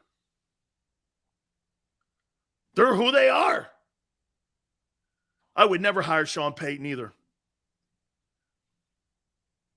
Sean Payton, 9-8 in the postseason with Drew Brees. Have you not watched his last 3 years and the nuclear meltdowns in New Orleans in the playoffs? Have you not watched the meltdowns?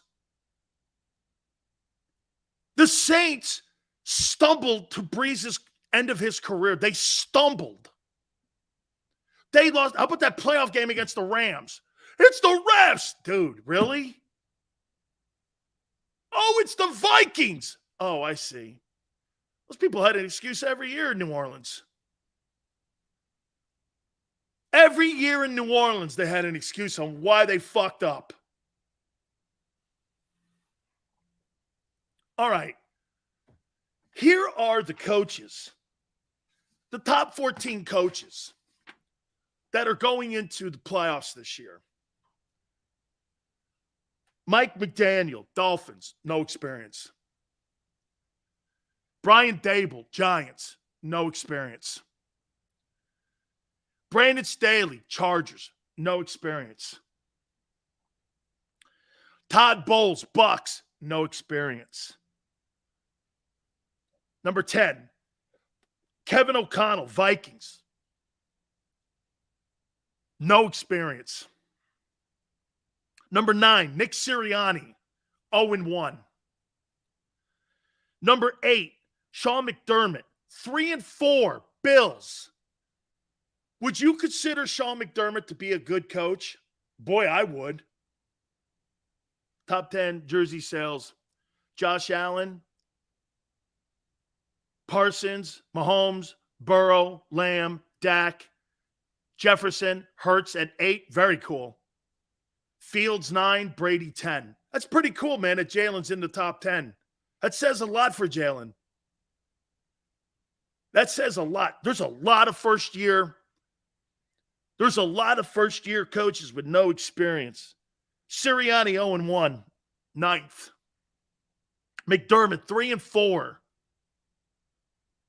Kyle Shanahan 7, 4-2. One conference title with the 49ers. Zach Taylor 3-1, Bengals. One conference championship. Mike McCarthy, 10-9, number 5, Cowboys. One Super Bowl, one conference championship. John Harbaugh, 11-8, Ravens. One Super Bowl, one conference title. Doug Peterson, 4-2, Jags. One Super Bowl, one conference title. Pete Carroll, 11-10, Seahawks. One Super Bowl, 2 conference championships.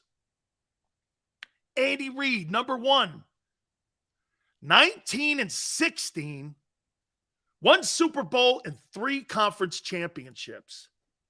You make it sound like these guys and all these great coaches and winning in the postseason is you have a different opinion. Andy Reid is 3 games above 500 as an NFL head coach.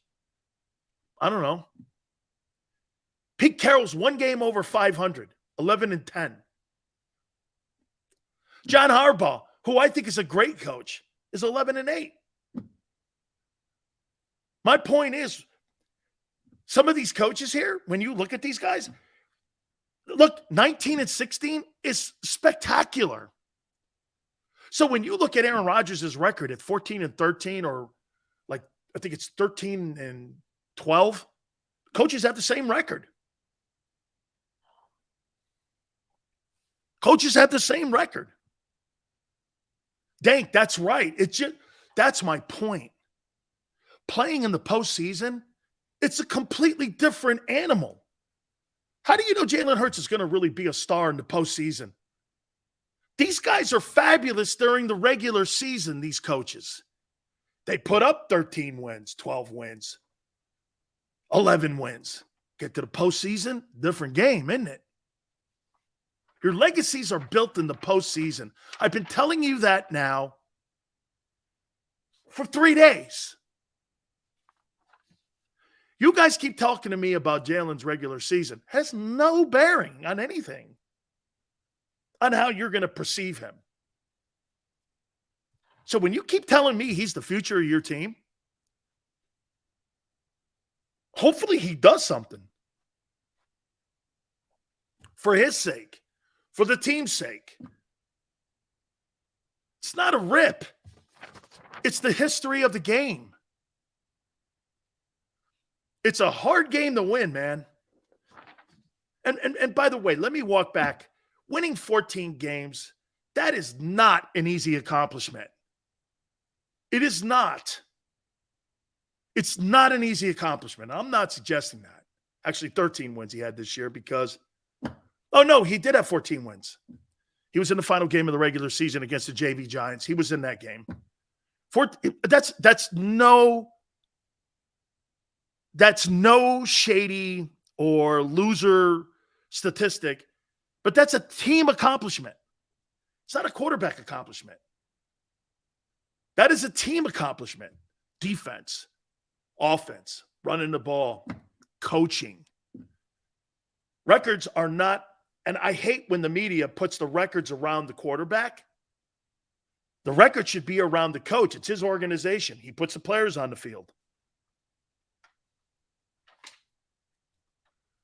What you do to get your team there is yours, like Mahomes' numbers. What Trevor Lawrence did, what Jalen did. Now, Jalen's not conventional. He's not in those top passers because that's not what he does. He has to run the ball to be in that. See, here's the difference. Jalen Hurts has to run the ball to be considered with the rest of those guys. Second team All-Pro. Hey, great accomplishment. That's an individual accomplishment for the year here. And so you guys know, Jalen Hurts had the best season overall of any quarterback in the NFC. I've been saying this now for the last couple of years. I wish that there were two MVPs, AFC, NFC, like we have for the National League, American League MVPs. I wish we had that. I really do. I wish we had that. Okay? I do. Because Jalen would have been the MVP of the NFC. Okay? Really, you have everything. 2,000-yard wideouts, 1,000-yard back. You would have had a tight end that would have been in the conversation too. You have everything. It's the only team in the NFL that has everything perfect because the quarterback is the lowest paid guy in the huddle. The reason the Eagles are who they are is because a quarterback makes no money. It's the only reason. It's and good drafting in the O-line.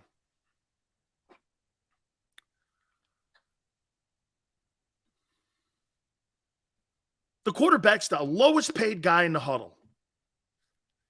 It's the only reason that the Eagles are intact the way they are.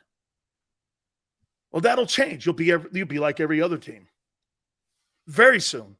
And then you have to ask yourself, okay, well, just like with the Cowboys when they had to start paying Prescott, they had to lose Amari Cooper. You don't think that's been hey, do we not agree in Dallas? Amari Cooper had 1,000 yards this year. And not having that other wide receiver, Amari Cooper, the Cowboys are not the same offense. Dak got hurt too. His mountain of turnovers too, something that he's been great at, has been really kind of shocking. I think 15 turnovers. I've never seen anything like it. The amount of turnovers that he has a boatload of them. He has a boatload. I'm not giving Jalen Hurts a raise until I see what he does in the postseason. The only reason Jalen Hurts is sitting at the dinner table with me and me determining whether or not I'm going to pay him is what he did in the regular season. He's erased the conversation about Jalen being an NFL quarterback. He's erased that. He is. He is. I agree. Now we have to determine his legacy and how and if this guy can win a Super Bowl or not. And that's yet to be determined. Because so far, his playoff appearances has an analyst and Troy Aikman screaming at him, throw the ball to Devontae. That's all we know so far and have watched. The rest of the shit is all guesswork. Including me. I can't sit here and definitively say that he's not going to have a spectacular divisional round game, whoever it is. I'm not paying anybody that hasn't proven shit to me. And in the postseason, you prove it. I just showed you how hard it is to win in the postseason. Let's see if he does it. There's a lot of regular season wonders. Kirk Cousins comes to mind. Dak Prescott. Those guys get in the postseason, they shit the bed. Donovan McNabb. Shit the bed. Carson Wentz. All of them dudes. If I'm going to pay 40, like the guy in Arizona, Kyler Murray, boy, you take that job, you'll be fired in 2 years. You'll be fired in 2 years with that guy. That guy is not. That'd be a great job for Shane Steichen. Well, when he gets him back next October, because he's blown out his ACL, and dual threat guys, they're never going to be healthy. Never going to be healthy. You just gave a guy $46 million. He blew his knee out. Now you're not going to have him until next October. Great investment. You gave your head coach a contract extension, fired him. Great move. Your GM had to take a respite because too much pressure. Gave him an extension. And now all three guys, you wasted money. Look at how much money you wasted. You wasted $75 million of the Bidwell money in Arizona for nothing. Would you like that Arizona job? Maybe I would. Because you know why? You don't have to be very good. All you have to do is show up to work. I could do what Cliff Kingsbury did. Hey, go out there, run, throw. Here, I could do exactly what they do in Philly. Hey, if the play's not there, run. I could do that for $10 million a year. Hey, Yale, I wonder if that's true. You think he wishes he was playing with the A's? Kyler Murray, you think he wishes he kept that contract with the A's? That's interesting. I never thought about that. You think he regrets not playing ball? Major League Baseball, you have a 15, 20-year career. Have to worry about that bullshit. Interesting. Hey, wouldn't that be something? He plays one more year, takes the contract, quits, and goes back into the A's organization. He's only 25. 2 years in the minors, he's up with the A's. The A's would love him. He's making $10 million a year there. Yeah. And he's doing it for 20 years, right? Yeah. Dank. How Cliff Kingsbury had Kyler Murray and Patrick Mahomes and couldn't win shit with him. And he was the head coach of Arizona. What? How'd that work? Ain't taking his ass back with a bad knee? Do you really have – hey, dude, Tone, in baseball, well, he's a shortstop, right? Or is he an outfielder? If he's an outfielder, dude, he could sit out there and watch the pasture grow. Do you really have to be a superstar player? I mean, do you really have to be in great shape to play baseball? I don't know. Dual threat. You were surprised Hurts made sense. I'm not surprised. Like I said, I'm not taking Jalen Hurts over Joe Burrow. Joe Burrow didn't make second team All-Pro. Okay, you keep him. Joe Burrow's going to make $55 million. He's already gone to a Super Bowl. Yeah, he already won a conference championship. Your guy was crushed in the playoffs. Crushed. Let's see what happens. He's an infielder? Maybe he does need his wheels. Sills, what will be the take when Hurts wins his first playoff game next week? He did what he was supposed to do. You got the home field advantage.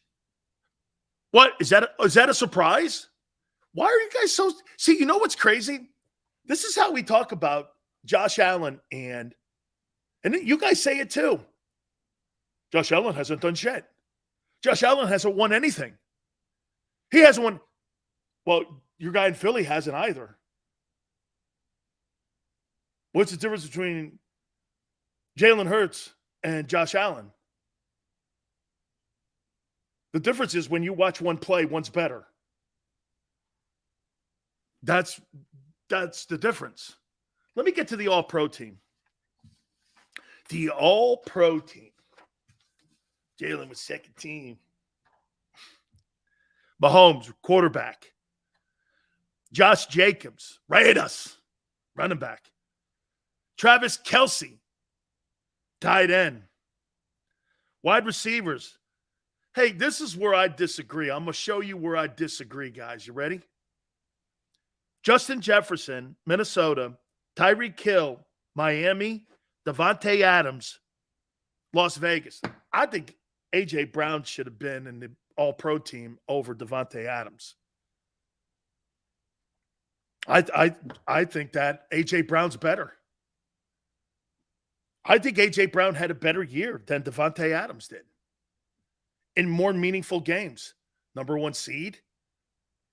I mean, how do you put Devontae Adams?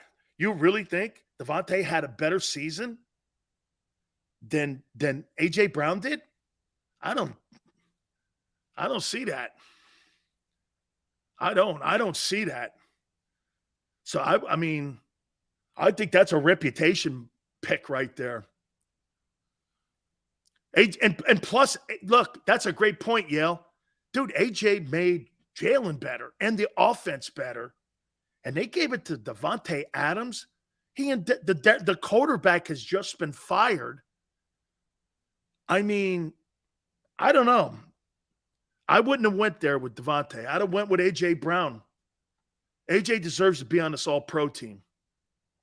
By the way, did A.J. make second team? I surely hope he did.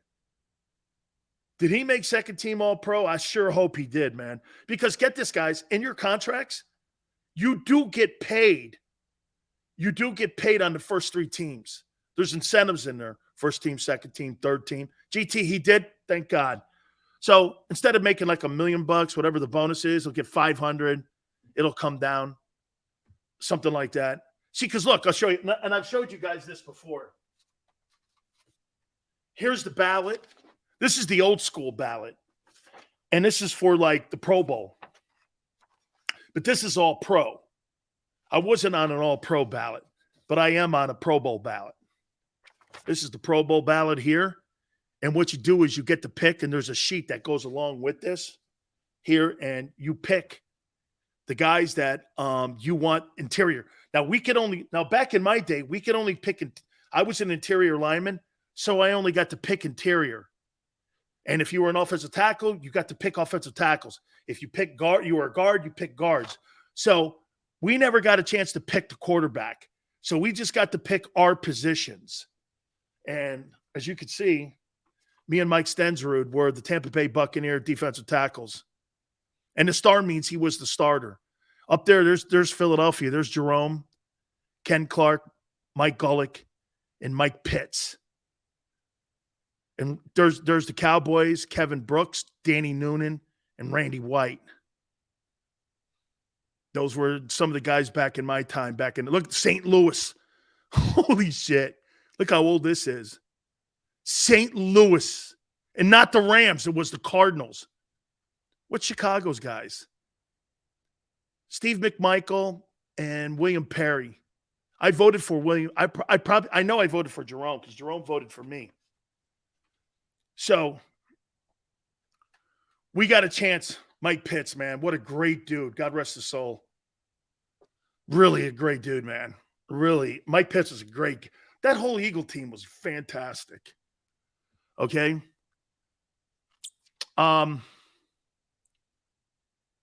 Did Josh Allen make the play? Oh, hey, you take Josh Allen.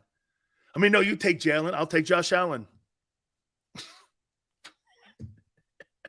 Did he make the playoffs? Hey, so wait a minute here. Brock Purdy is in the playoffs, and Aaron Rodgers isn't. Who's better? Who's better? Brock Purdy or Aaron Rodgers? Let me guess, Brock Purdy. Hey, what's his name? Skylar Thompson is in the playoffs. Skylar Thompson is in the playoffs. Okay. Hey, did he make it in his first year? This year, Brock Purdy's better than Aaron Rodgers. Interesting. Okay.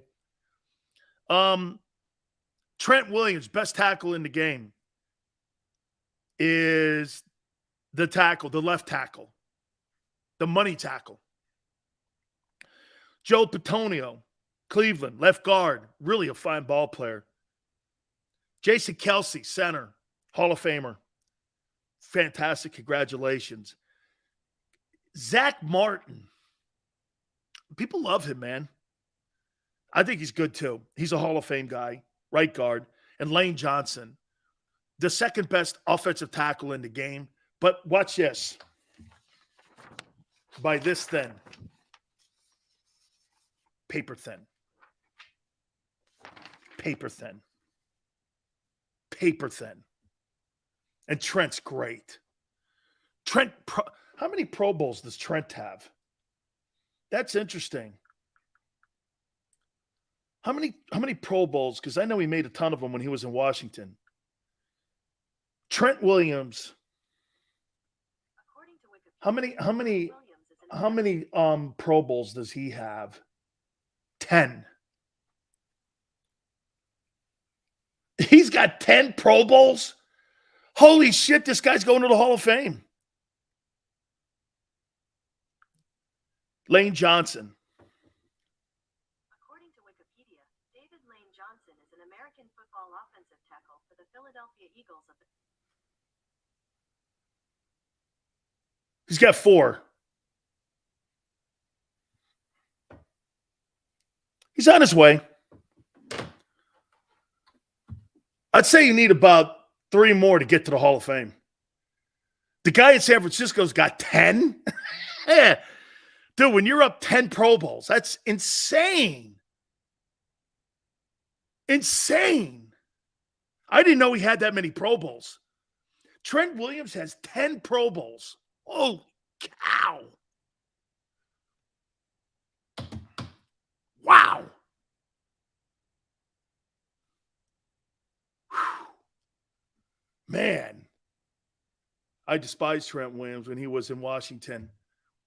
Yeah, well, don't worry about it, Dank. He took a gigantic shit on them on the way out the door.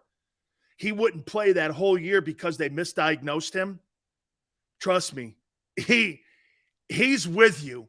He doesn't really like Washington either, man. He doesn't. Look, Lane's a great ball player. Don't kid yourself. Jason Peters is a fantastic ball player. Okay, Jason Peters is fantastic. Has Josh Allen won any? Yeah, Josh Allen's 2-2 in the playoffs. Here's your defense. Micah Parsons is a joke. Hassan Reddick is better or should have been in there over him. Or I'd take Max Crosby over him. Nick Bosa, fantastic. And on defense, San Francisco has an all-pro at every level. They have it in the defensive line, linebacking core, and in secondary. Shows you the power that San Francisco has on defense. Chris Jones had a great year in Kansas City. Quinnen Williams from the Jets also had a great year. Those are your interior linemen. I'm good with those 2 guys. Fred Warner, San Francisco. Roquan Smith, Baltimore. Matt Milano from Buffalo had a fabulous year. Cornerbacks are Sauce Gardner, Jets. Patrick Surtain, spectacular. To me, in my opinion, Patrick Surtain's a better ball player than Michael Parsons. That's the guy Jerry wanted. Jerry wanted Patrick Surtain. And when Denver got him, the Eagles made a move with the Cowboys, and he fell into the Cowboys' lap. Surtain's a better ball player than Parsons. He's more impactful. His defense is in the top 3 this year. Okay? His defense is in the top 3.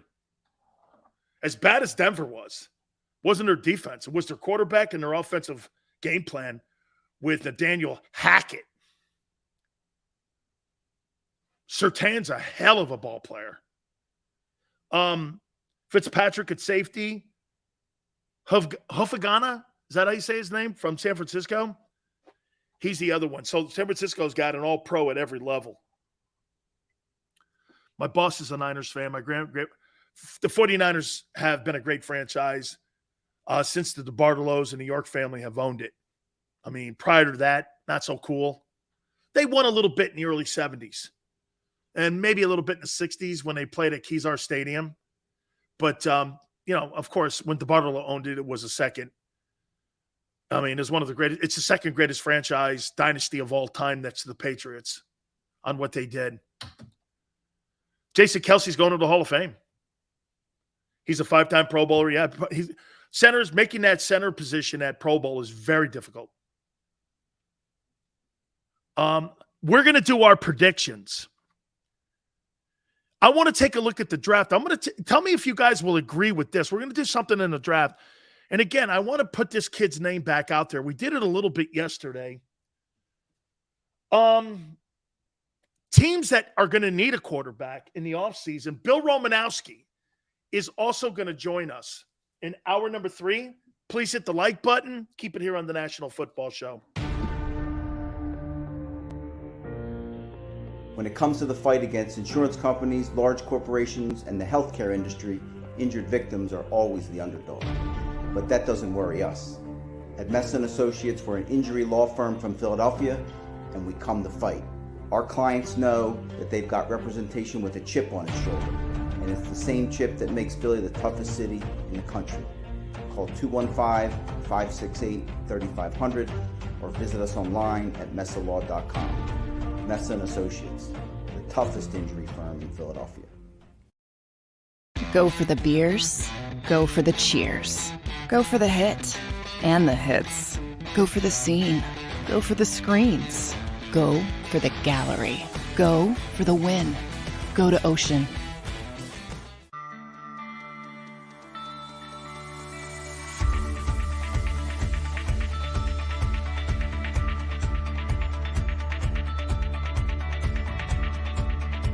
Hi, I'm Jim Muehlbronner, Managing Partner at Delval Insurance Group. Give us a call. We're a local, knowledgeable agency, not an 800 number. Go Birds!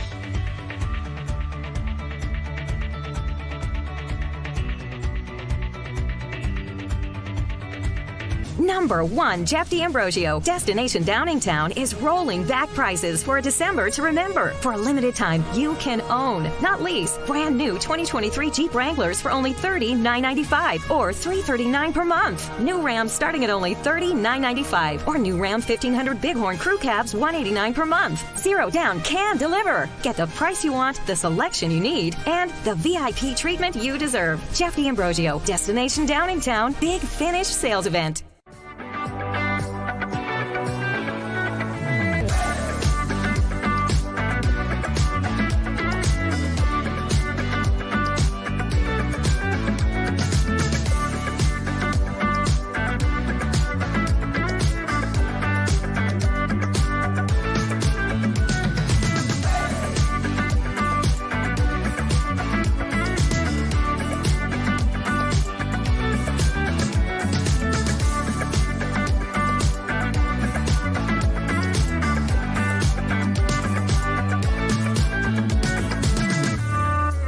We all know that taxes are just part of life. It's true during our working years, but also in retirement.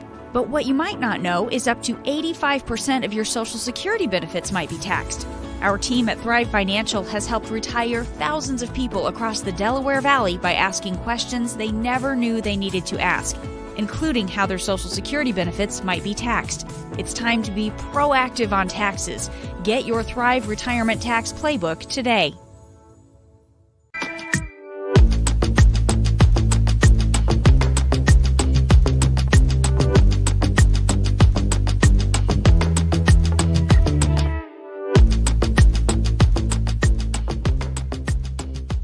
Game show with Seth Joyner. I knew that they had a running game. Derek Gunn. He has put in the effort. Devin Caney. Had we not won the Super Bowl, what would we be saying? And Mike Missinelli. Well, you know who Philly is. Post game, now streaming on the 6ABC family of apps.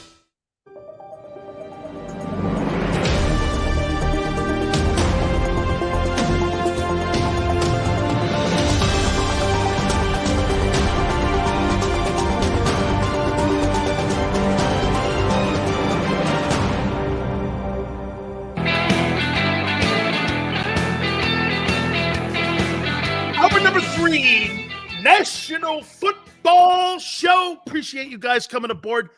Bill Romanowski will join us at 5:30 Eastern. We're going to do our predictions here in a second.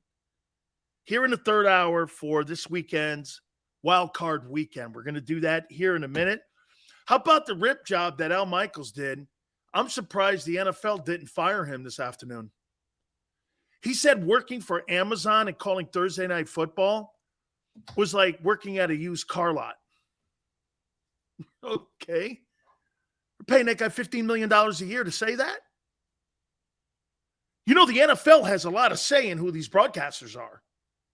They're not just going to let some maniac go on there. They're not going to let Bill. You're not going to, you're not going to foot the bill and not have say when it comes to some of these broadcasters. Al Michaels goes like this. Working for Amazon was like being a used car salesman this year.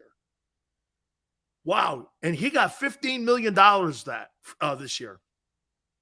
Hurt Street got 10. That thing was a shit show. You put shit games on, and it was a shit show, and the football public couldn't get to it. Hey, I don't know about you, but you know what Amazon is doing right now? The NFL doesn't want this out there, but I'm going to tell you a secret. You know what they're doing this week, next week, and throughout the playoffs? They're giving Amazon makeups. You know what makeups are? Well, just to give you a little look behind the curtain, when you don't hit a projected number that you promised your advertisers, you have to do makeups. They promised Amazon that they would get 12.9 million viewers. They came in at 9.4. So throughout the playoffs, you're going to see a lot of Amazon. You're going to see a lot of Amazon ads. And they got to do makeups. And they're going to be on Fox, NBC, Monday Night Football. You're going to see a ton of them. Whoa. When the NFL is not in the business of losing money. NFL promised Amazon. Oh, no. The NFL is giving the makeups. They promised Amazon, everyone's going to log on. I talked to a lot of people who didn't watch it. Dude, there were games on Thursday night towards the back end of that schedule I didn't watch. They were terrible. I'd tune it on, and I got access to Amazon. I got access to a lot of the NFL stuff because of certain things. I get access to it. There were games that I had free access to I didn't watch. It's like they got to make up around $400 million worth of dead advertising money. They're going to have to do it during the Super Bowl. Amazon's going to get free advertising during the Super Bowl or reduced rate. I think there's like $7.5 million for a 30 now. They'll probably give it to them for $2. Amazon probably comes out in the end because they're going to have the most viewers for the Super Bowl this year, depending on who the teams are. And Park Avenue's hoping the Cowboys make it. Well, you think Park Avenue and the NFL are hoping the Eagles make it? Not happening. The perfect world for the NFL would be Cowboys and Chiefs. That's the rating bomb. That's Cowboys and Chiefs. See anybody else? Cowboys, Bills? Maybe, yeah. Cowboys and Chiefs. Bills got a great fan base, though. Okay? You know they want the Cowboys in. Highest rated team every weekend. Okay? That's not hate, dude. That's fact. Dallas Cowboy games are the highest rated games every weekend. That's not a hate. Isn't that funny? There's a prime example of truth. The Cowboys are the highest rated football team every weekend. And that's hate on the Eagles? Dude, do you think Park Avenue wants you in? Why don't you do this? Look at how they treat the national championship game. What, people really thought TCU belonged in? Come on, man. It's Texas. It's middle of the country. That's why they put them in there. Ohio State, great fan base, national logo. The Final Four should have been Tennessee, Alabama, Georgia, and Michigan because they won the conference, I guess. They put the biggest logos and brands in that championship game. That was a television network made for TV playoff. Dude, they weren't hoping for TCU to win. They were hoping for a Michigan-Georgia final. Instead, they got that clunker, TCU blowout by Georgia. Somebody asked me, I remember somebody asked me, Sills, what's your prediction on the game? I go, Georgia by 50. I was right. Remember me saying that, Xander? Someone goes, Sills, what do you got? Georgia, TCU. I go, Georgia by 50. And it was. They beat them by more than 50. Beat them by more than 50. That thing was never going to be close. Never. Amazon.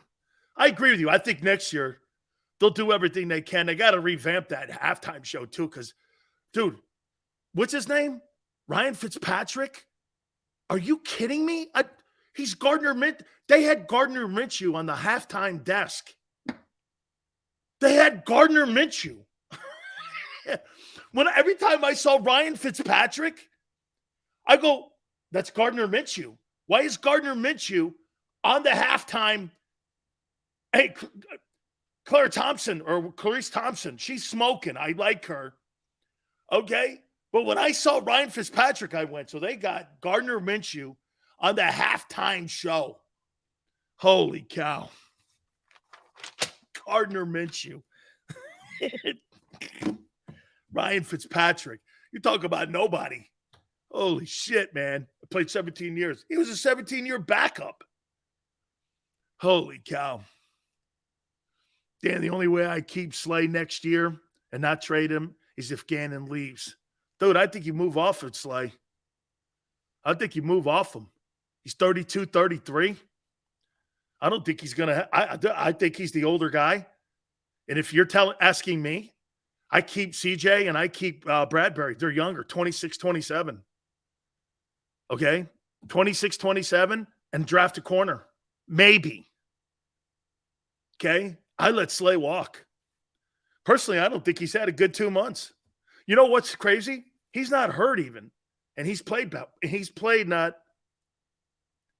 not played poorly. That's not fair. But he's not played well. I mean, watch this. He's been okay. I don't want to disrespect the guy, but he's played okay. It's not been poor. It's not been great. He's been okay. You know? He's been okay. Slay's a good leader? Really talking shit on Gardner Minshew because he lost the Saints game? I think he's a big mouth. But hey, he was a big mouth in Detroit. But that's okay. I don't mind big mouths. Okay? And yeah, S. Blunt, I'm going to do these games right now. I'm going to do the wild card games here in 2 seconds here. Slay as a leader? I don't look at Slay as a leader. I don't. When I think, but that's a great question. Who is the leader on defense? Brandon Graham? Fletcher? Yeah, Brandon Graham. Probably Brandon Graham. Okay. Scott.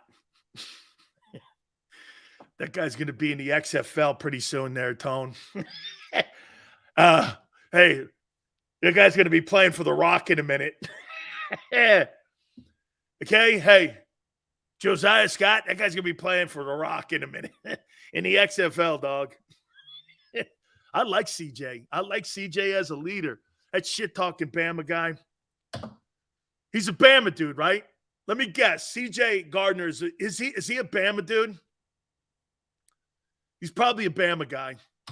He looks like a Bama guy. I like Javon. You got Jags or I'm gonna get to those games here in a second. Here we're gonna all do the games here in a minute. Here, I was asked this the other day, and you know what I say? Somebody asked me to come on their radio show and give the predictions. I say no. I saved that for here. Oh, CJ's a Florida dude. Oh, okay. I'm keeping Slay, and I'm keeping Bradbury. Get that kid's ass out of here. He's a Gator. Out. I'm not. I will never root for him. Sorry. Gardner Johnson, out. He's out. He's a Gator, out.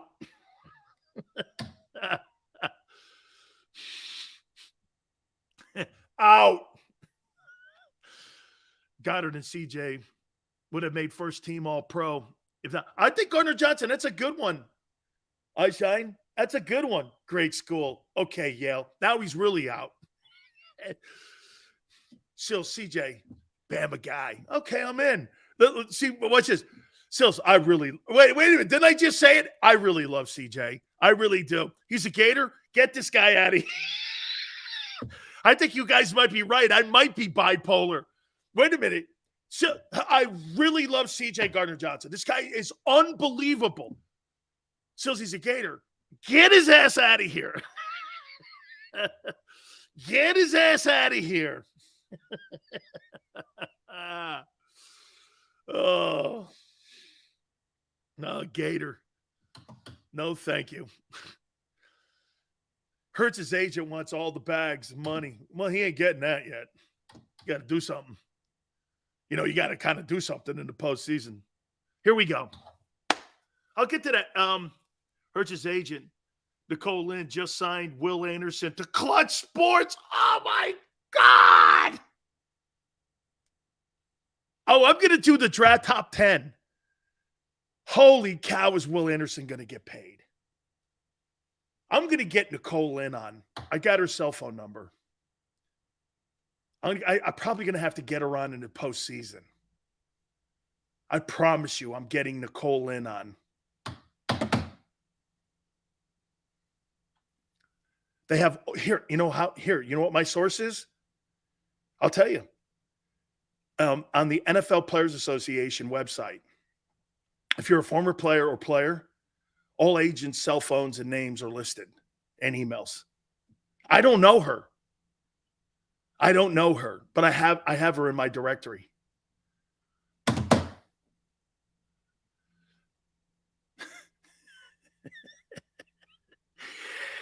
All around. You know, all around says you need a shirt that says biggest hater.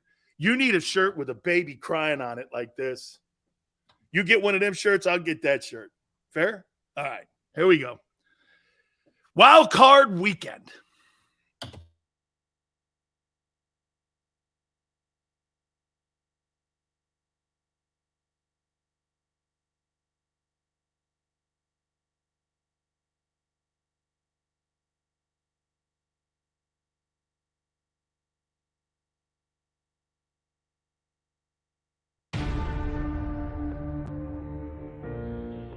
When it comes to the fight against insurance companies, large corporations, and the healthcare industry, injured victims are always the underdog. But that doesn't worry us.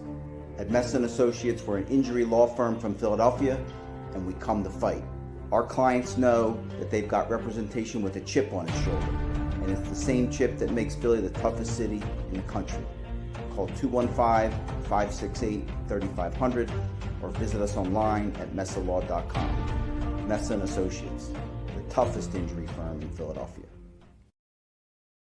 Go for the beers, go for the cheers, go for the hit and the hits, go for the scene, go for the screens, go for the gallery, go for the win, go to Ocean.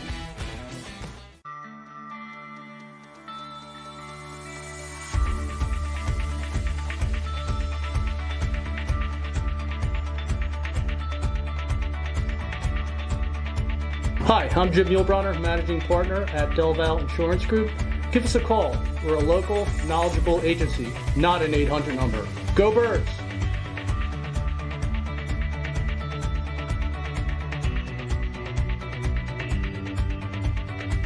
Now #1 Jeff D'Ambrosio, Destination Downingtown, is rolling back prices for a December to remember. For a limited time, you can own, not lease, brand new 2023 Jeep Wranglers for only $30,995 or $339 per month. New Rams starting at only $30,995 or new Ram 1500 Bighorn Crew Cabs $189 per month. Zero down can deliver. Get the price you want, the selection you need, and the VIP treatment you deserve. Jeff D'Ambrosio, Destination Downingtown, Big Finish Sales Event.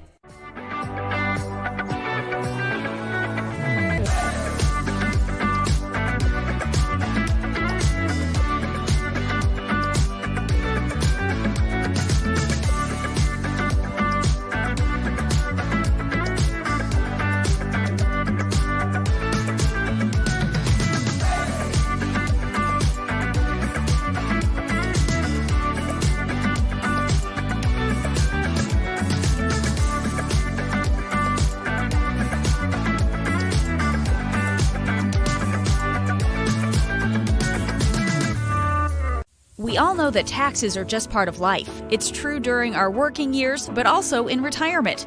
But what you might not know is up to 85% of your Social Security benefits might be taxed.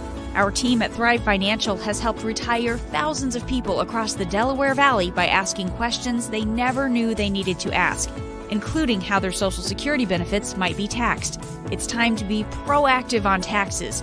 Get your Thrive Retirement Tax Playbook today.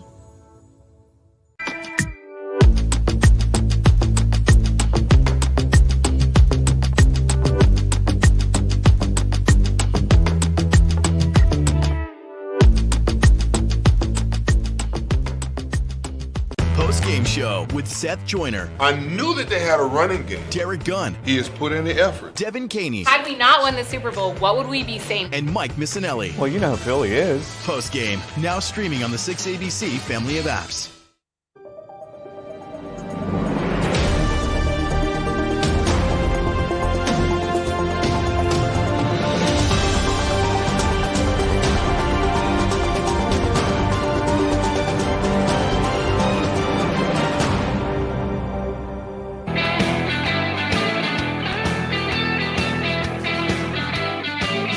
I will never live in California ever again. Big Sil's National Football Show. I just will not live here ever again, man. I mean, this state is run like a treehouse. Jesus criminy, man. Rolling blackouts. I will never do that again. I'm coming back east. Soon as my kid's out of college, I'm making the proclamation. You know, only a few people know this. My Aunt Xander, the folks at JAKIB, I'm moving back east. Soon as my kid leaves college. Holy cow. There, I'm gonna keep my poise. And before Bill Romanowski comes on here, I want to keep my poise here. Big Sills live in Philly. South Philly, though. This is what I would need to live in Philly. Okay? A great cannoli shop. A great Italian restaurant. I'm going to stop right now. Okay? I'm going to stop right now. Okay? Because watch this. Okay, hang on. A good cannoli shop. A great Italian restaurant.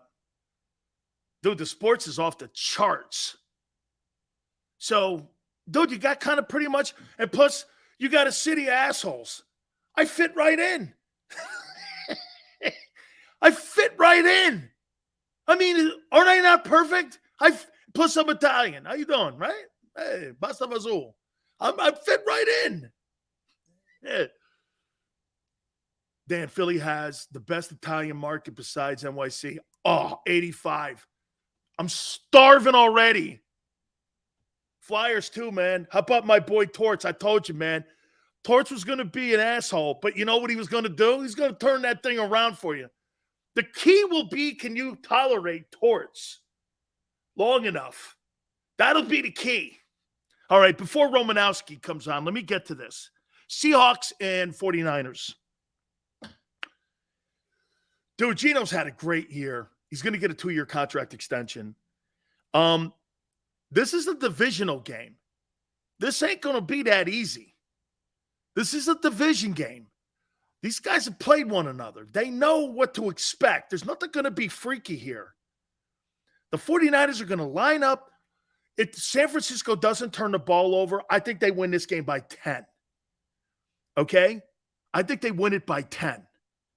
But if they turn the ball over, and some of you guys say like this, Purdy turns into being the Purdy Bird, then you got a problem.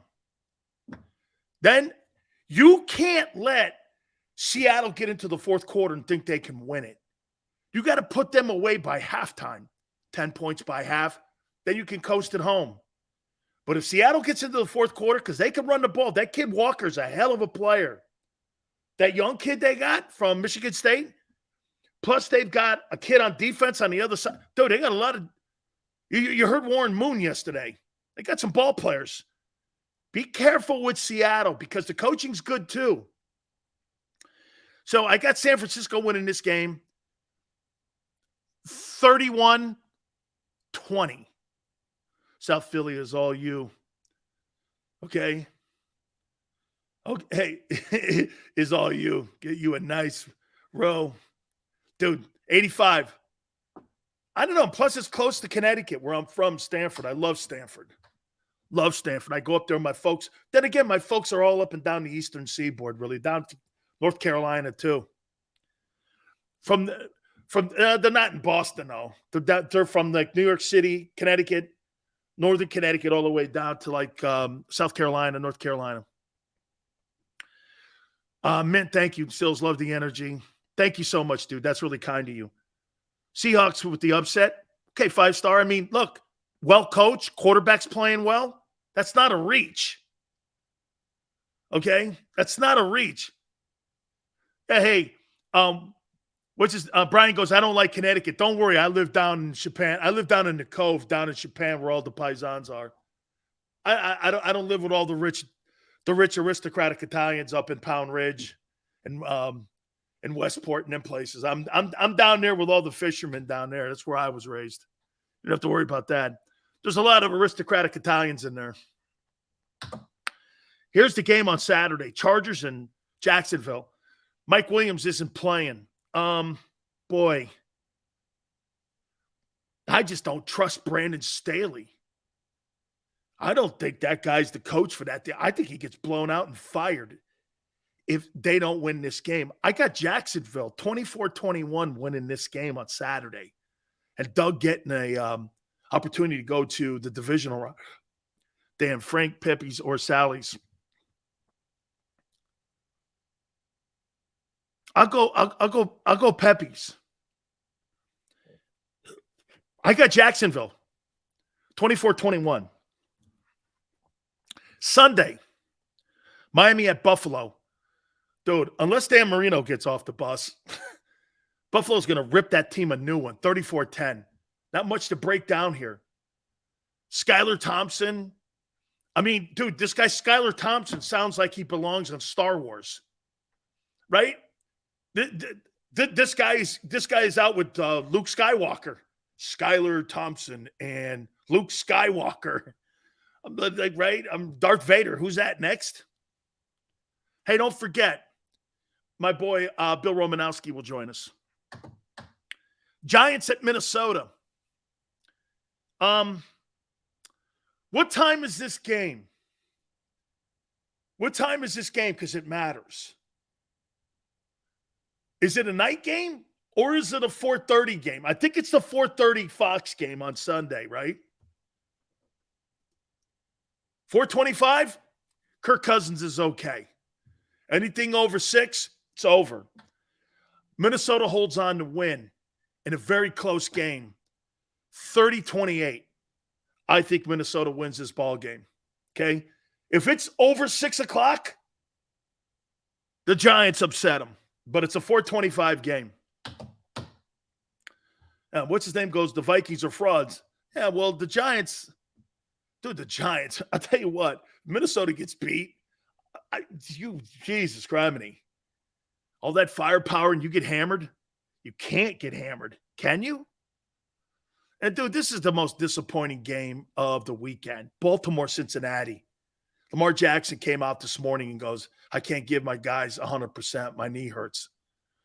Well, Jalen Hurts isn't 100%, dude. But you got $250 million on the table.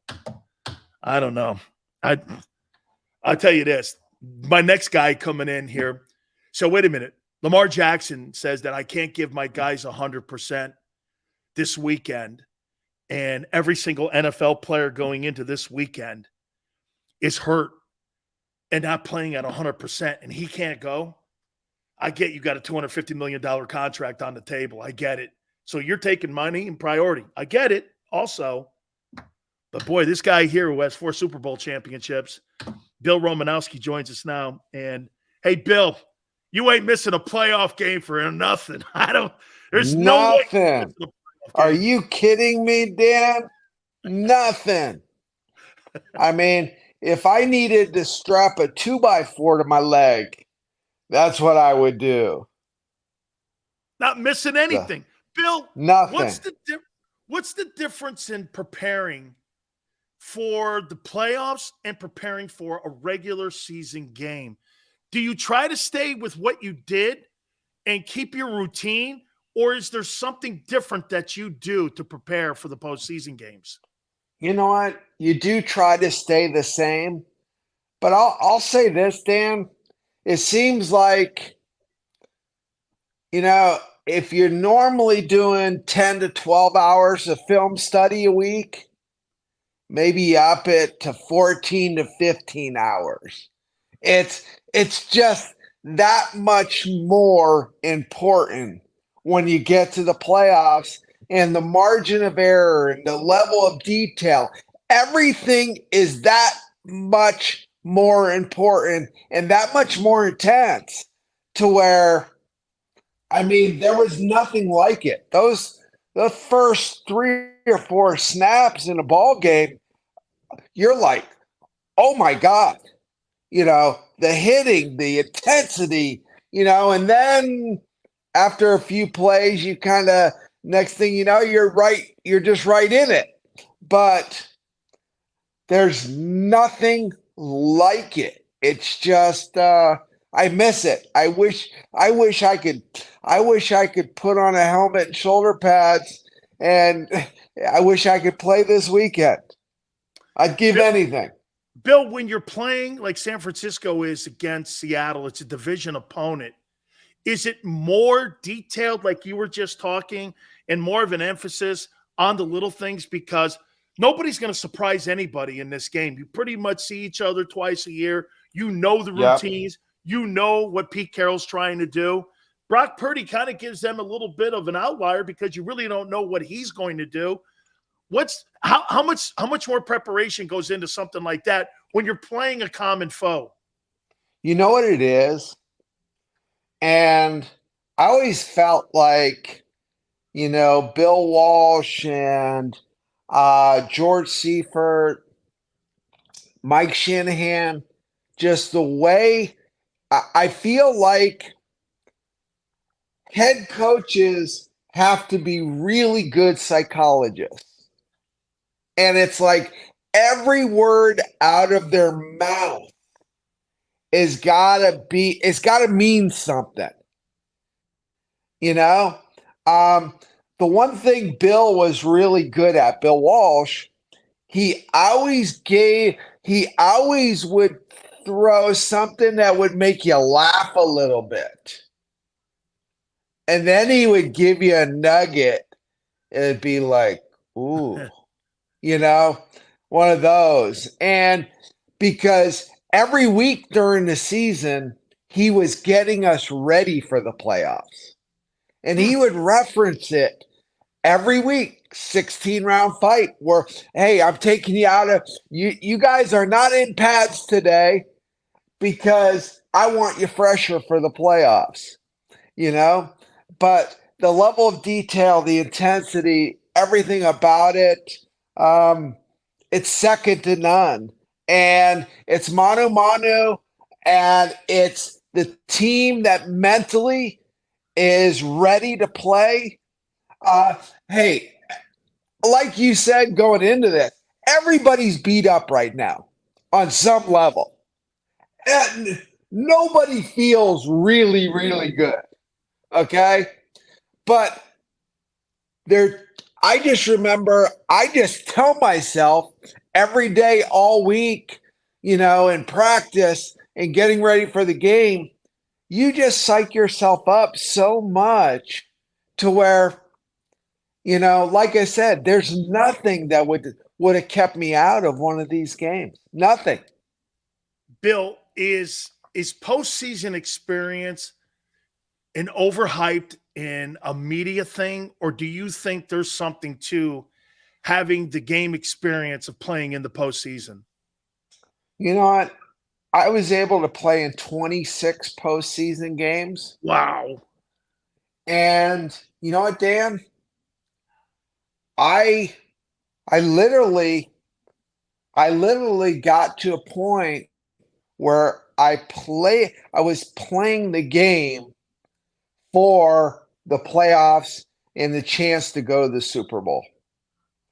I played, 16 years. So I necessarily didn't have to play that long, but I was chasing that high. And I was chasing that Super Bowl high. And, the one time with the Raiders, wasn't able to close that deal and wasn't able to feel it. And, but I miss it still to this day. I wish, like I said, I wish I was getting ready. It's the intensity of your preparation. I miss that. I miss Wednesday practices, Thursday, Friday, just getting a little more detailed. And by Friday, and then come through your walkthrough on Saturday, you're like dying to hit somebody. And come Sunday, oh my God, unleash the beast and let's go. Bill, you mentioned the Raiders Super Bowl loss. I'm wondering, does that stick out more in your memory as a player than the 4 wins? No, it doesn't. But you reference it a lot. I do because lost opportunity? Yeah. I mean, there's a number of different reasons. We can get into Barrett Robbins. We can go on and on and on. But at the end of the day, the Buccaneers outplayed us. And we didn't get going until the second quarter of that game.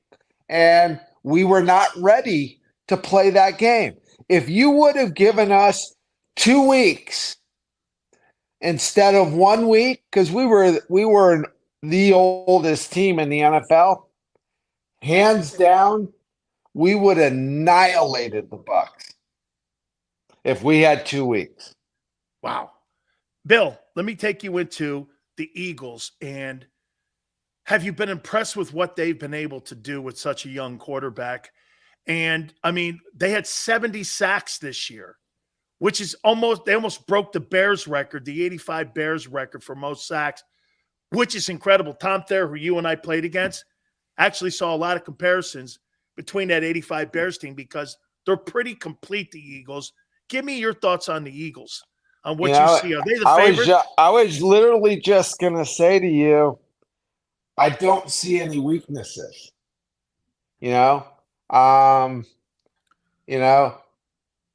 They execute, they're talented, they're young. I mean, they've got it all. And now, hey, it's going to come down to how does the quarterback play in the big games? How does he play in the playoffs? And do they do what they've done all season long? Do they answer? Are they peaking at the right time? Because I feel like San Francisco, I feel like they're peaking. You think they're better than the Eagles right now today? I think they're better defensively. I know, Eagles had a lot of sacks, but I just think across the board, I would take the 49ers defense over the Eagles. Bill, I heard you. I saw you on a show. You're very disappointed in the direction of the Raiders and what they've done. Derek Carr now, you could tell he's very disappointed that he's no longer a Raider. Just give me your thoughts why you're so disappointed with what's been the direction of that franchise. You know what? At the end of the day, I love the Raiders. I loved my time there. I love Mark Davis. I loved Al Davis. I want to see the franchise back on top. I will say this. I think they're going in the right direction. I do believe Josh McDaniels is a good football coach. Dan, I've probably said this on your show. I don't know if I've ever seen a donkey win the Kentucky Derby. Okay? You've got to have the horses. You got to. And if you don't, you look at every great team I was on, every Super Bowl team I was on, we had great players. What make great coaches are great players that show up when the lights are on. And I was fortunate to be around some of the best football players on this planet for so many years. And so I just want to see the Raiders get back to that. And I think they will go in the right direction. I do believe in Josh McDaniels. I want to ask you a question I've never asked you. Elway or Montana? Ooh. I think if Bill Walsh coached John Elway probably would have won 6 or 7 Super Bowls. So you take Elway over Montana? I think because of the system, I would do that if I could do that. But as it sits right now, I take my boy Joe Montana. I have to take my boy Joe because he won 4 Super Bowls. And I love John I love John to death, and I won 2 with him. And he is a warrior like no other. I mean, how can you choose? Dude, that's fantastic. You played with those 2 dudes, and once you won Super Bowls with both guys, which is absolutely immense. Tell me, hey, 2 last questions for you. Who's this guy, Brock Purdy? His father went to the University of Miami a couple years after me, Bill. And I go, that's your kid? He's the last player drafted in the draft. I mean, look at the job that Kyle Shanahan done. He's on his 3rd quarterback. Bill, do you think he can deliver for that franchise this year? The confidence that he has in the pocket, the way he commands, the way he commands, and there's just a certain way, he handles himself on the field. The way he kind of trots onto the field. I always knew the way Montana, the way Elway and Steve Young ran out to the huddle. I'm like, all we got to do is hold them to 3 touchdowns, and we'll get 4 or 5 touchdowns. And Purdy has got it literally oozing out of his ears, his nose, his mouth, and every orifice in his body. And I'm pretty blown away. I am too. I mean, his leadership and blown I think away. Jimmy G is a great teammate to him too, and I think he's helping him handle a lot of the things. I mean, I think that's a great dynamic, Bill, in that locker room. Who do you got in Glendale, Bill? Final question for you. Who do you got in Glendale for the Super Bowl? 49ers Chiefs. Whoa. 49ers Chiefs. Who do you got winning that? 49ers. Brock Purdy wins the Super Bowl. What do you do with Trey Lance? What do you do with Trey Lance? Trey Lance is done.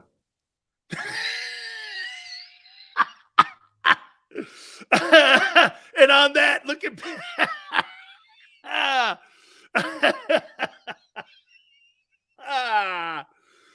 but that's a way to drop the. Hey, hang on, good. Bring him back. Brady. Call this a Brady moment. Call it whatever you want to call it. But to me, Purdy is the man. Wow, so he's the future of the Niners. Yes. Okay. Hey, Bill, thank you so much, dude. You've been spectacular, as always, my friend. Thank you so much, Bill. You got it, Dan. Take care. I love Bill Romanowski. Don't forget, too, Nutrition 53, his great company, too. So, yeah, let's take a time out. Wow. I thought that was kind of like a mic drop, right? Trey Lance, he's done. God, hit the like button. I'll talk about that Monday night game, too. Keep it here on the National Football Show. When it comes to the fight against insurance companies, large corporations, and the healthcare industry, injured victims are always the underdog. But that doesn't worry us. At Messon Associates, we're an injury law firm from Philadelphia, and we come to fight. Our clients know that they've got representation with a chip on its shoulder, and it's the same chip that makes Philly the toughest city in the country. Call 215-568-3500 or visit us online at messalaw.com. Messa & Associates, the toughest injury firm in Philadelphia. Go for the beers, go for the cheers, go for the hit and the hits. Go for the scene, go for the screens, go for the gallery, go for the win. Go to Ocean.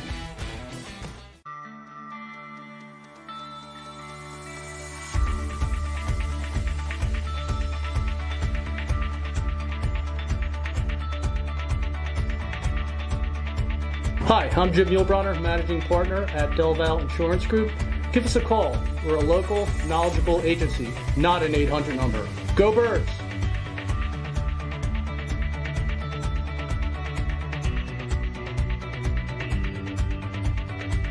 Number 1, Jeff D'Ambrosio. Destination Downingtown is rolling back prices for a December to remember. For a limited time, you can own, not lease, brand new 2023 Jeep Wranglers for only $30,995 or $339 per month. New Ram starting at only $30,995 or new Ram 1500 Bighorn Crew Cabs $189 per month. Zero down can deliver. Get the price you want, the selection you need, and the VIP treatment you deserve. Jeff D'Ambrosio, Destination Downingtown, Big Finish Sales Event.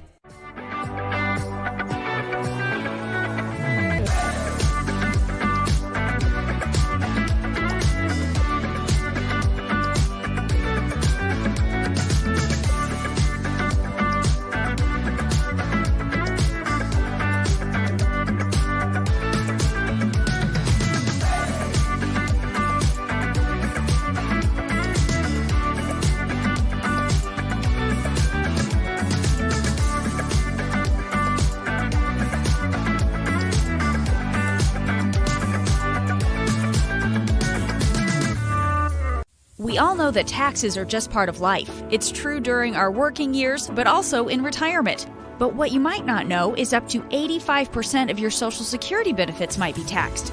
Our team at Thrive Financial has helped retire thousands of people across the Delaware Valley by asking questions they never knew they needed to ask. including how their Social Security benefits might be taxed. It's time to be proactive on taxes. Get your Thrive Retirement Tax Playbook today.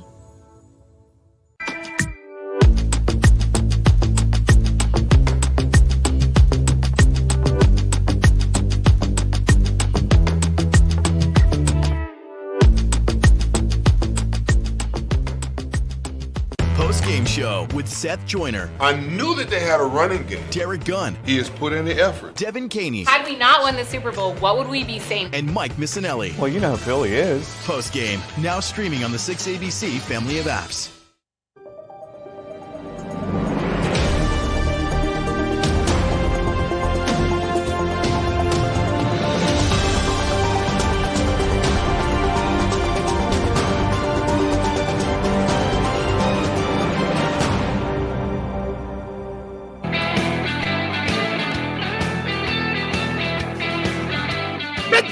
National Football Show. Appreciate you guys coming aboard. It's going to be one whale of a NFL weekend. I can't wait to see how this thing plays out. Then a Monday night game too, Dallas and Tampa. You think Dallas beats the Bucs?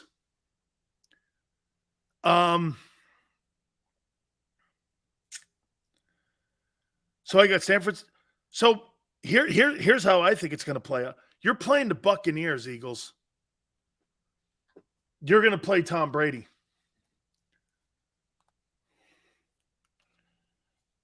You're going to play Tom Brady. I think San Francisco wins. I think Minnesota wins. I think Tampa Bay wins. So here's what the divisional round will look like. It'll be Eagles, Philly versus Tampa. San Francisco versus Minnesota. That's going to be your divisional round. Then I think it's going to be Jacksonville. Let's see. Buffalo, Cincinnati. Buffalo versus the holy cow. It's going to be Andy Reid versus Doug Peterson? Andy Reid versus Doug in the divisional round. It'll be Jags and Chiefs. And then Buffalo. Oh, my God. Buffalo, Cincinnati.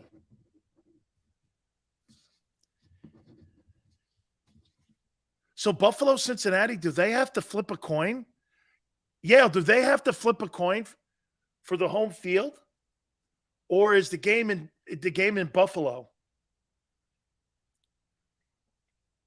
Because of what happened with Damar Hamlin. How's that going to play out? I mean, I'm assuming because Buffalo had a better record. Chargers are no. I know they're playing the Jaguars. I'm talking the divisional round. Jags are going to beat the Chargers. And the divisional round will be Jacksonville Chiefs and Bills Cincinnati. It's in New Orleans. It would be in New Orleans. Okay. I think the Jags are beating the Chargers too. I think they're beating the Chargers. Chargers are favored by 1.5, even with the loss of Mike Williams. Boy, I don't see that.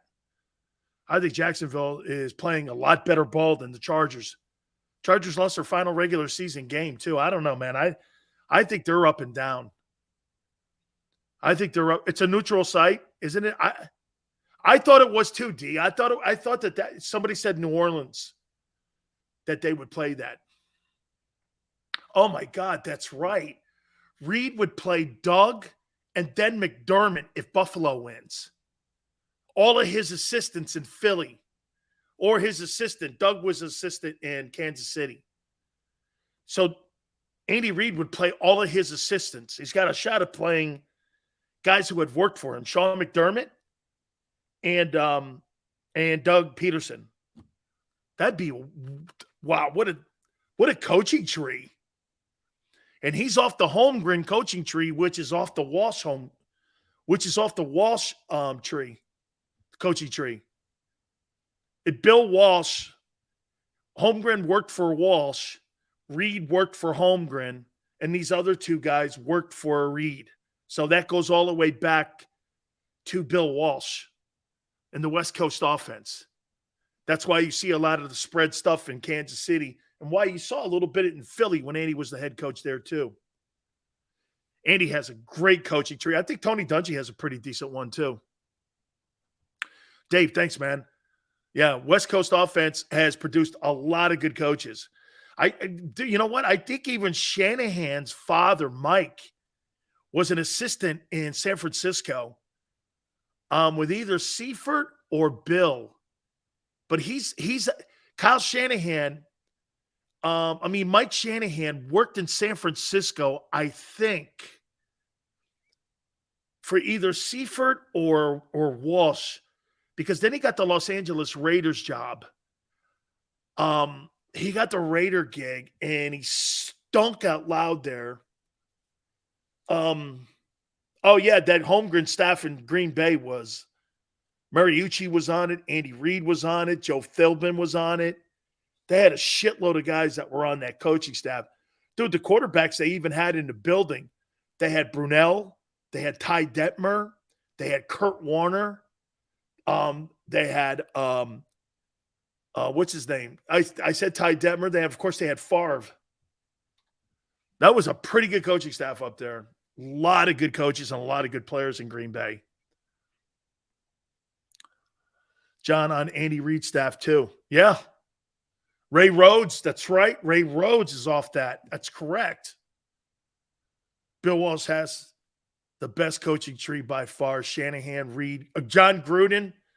That's right, John Gruden. Gruden was how Gruden got to San Francisco was because of John McVay. John McVay was the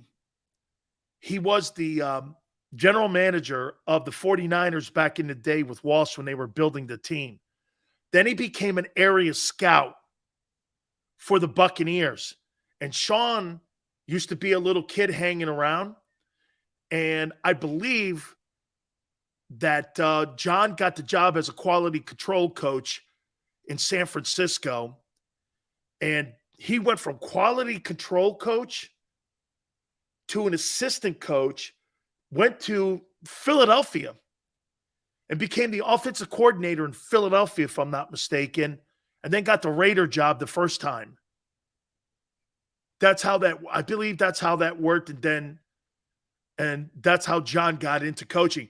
But Sean McVay was a quality control coach in Tampa for John. And that's how Sean got the Rams job. John Gruden recommended along with Bruce Allen to Kroenke. And McVay got that job because, if you remember right, Sean McVay was on the coaching staff in Washington with Jay Gruden. And that's how that whole tree's all – that's why when coaches have these, like, how they get places. It's who you know in a way. Nepotism, okay. Gruden won a Super Bowl, though. McVay won a Super Bowl. It's not like these guys sucked. These guys put championship organizations together. Sure, you're right. And I don't know, Kyle Shanahan's a pretty good coach, dude. Kyle Shanahan's a hell of a coach. And by the way, Mike Shanahan is a consultant to San Francisco, so he helps his son when it comes to constructing a game plan. Can you imagine that? Mike Shanahan is in that building in San Francisco along with Kyle putting game plans together. Mike has a say. Mike has an input. I've talked to John Lynch about it. They've hired Mike Shanahan as a consultant. He's a consultant for the 49ers. They got two dudes in the room there, Kyle Shanahan and Mike Shanahan, putting game plans together. You're going to win some ball games, dude. No way, man. No way. Matt LaFleur with, hey, Randy, you want to hear something? Randy, Matt LaFleur, Sean McVay, Kyle Shanahan were all assistant coaches for Jay Gruden in Washington. They were all Jay hired them all. Jay Gruden can coach, dude. They all worked for Jay. Crazy, huh? Should be a great one. I can't wait for Monday. It's divisional round next week. And truly, the rent is due next week, man. Holy cow. That's crazy, man. Who will the Eagles play? I'm saying it's going to be the Buccaneers and Tom Brady at Lincoln Financial. Holy cow. Dude, Tom Brady. That's going to be a night game on a Sunday. Have a great one. God bless you. Tone, thank you very much. Xander, great job as always. You guys are awesome. Please hit the like button on the way out the door. See you Monday going 3 to 6 Eastern. We'll catch you on the flip side.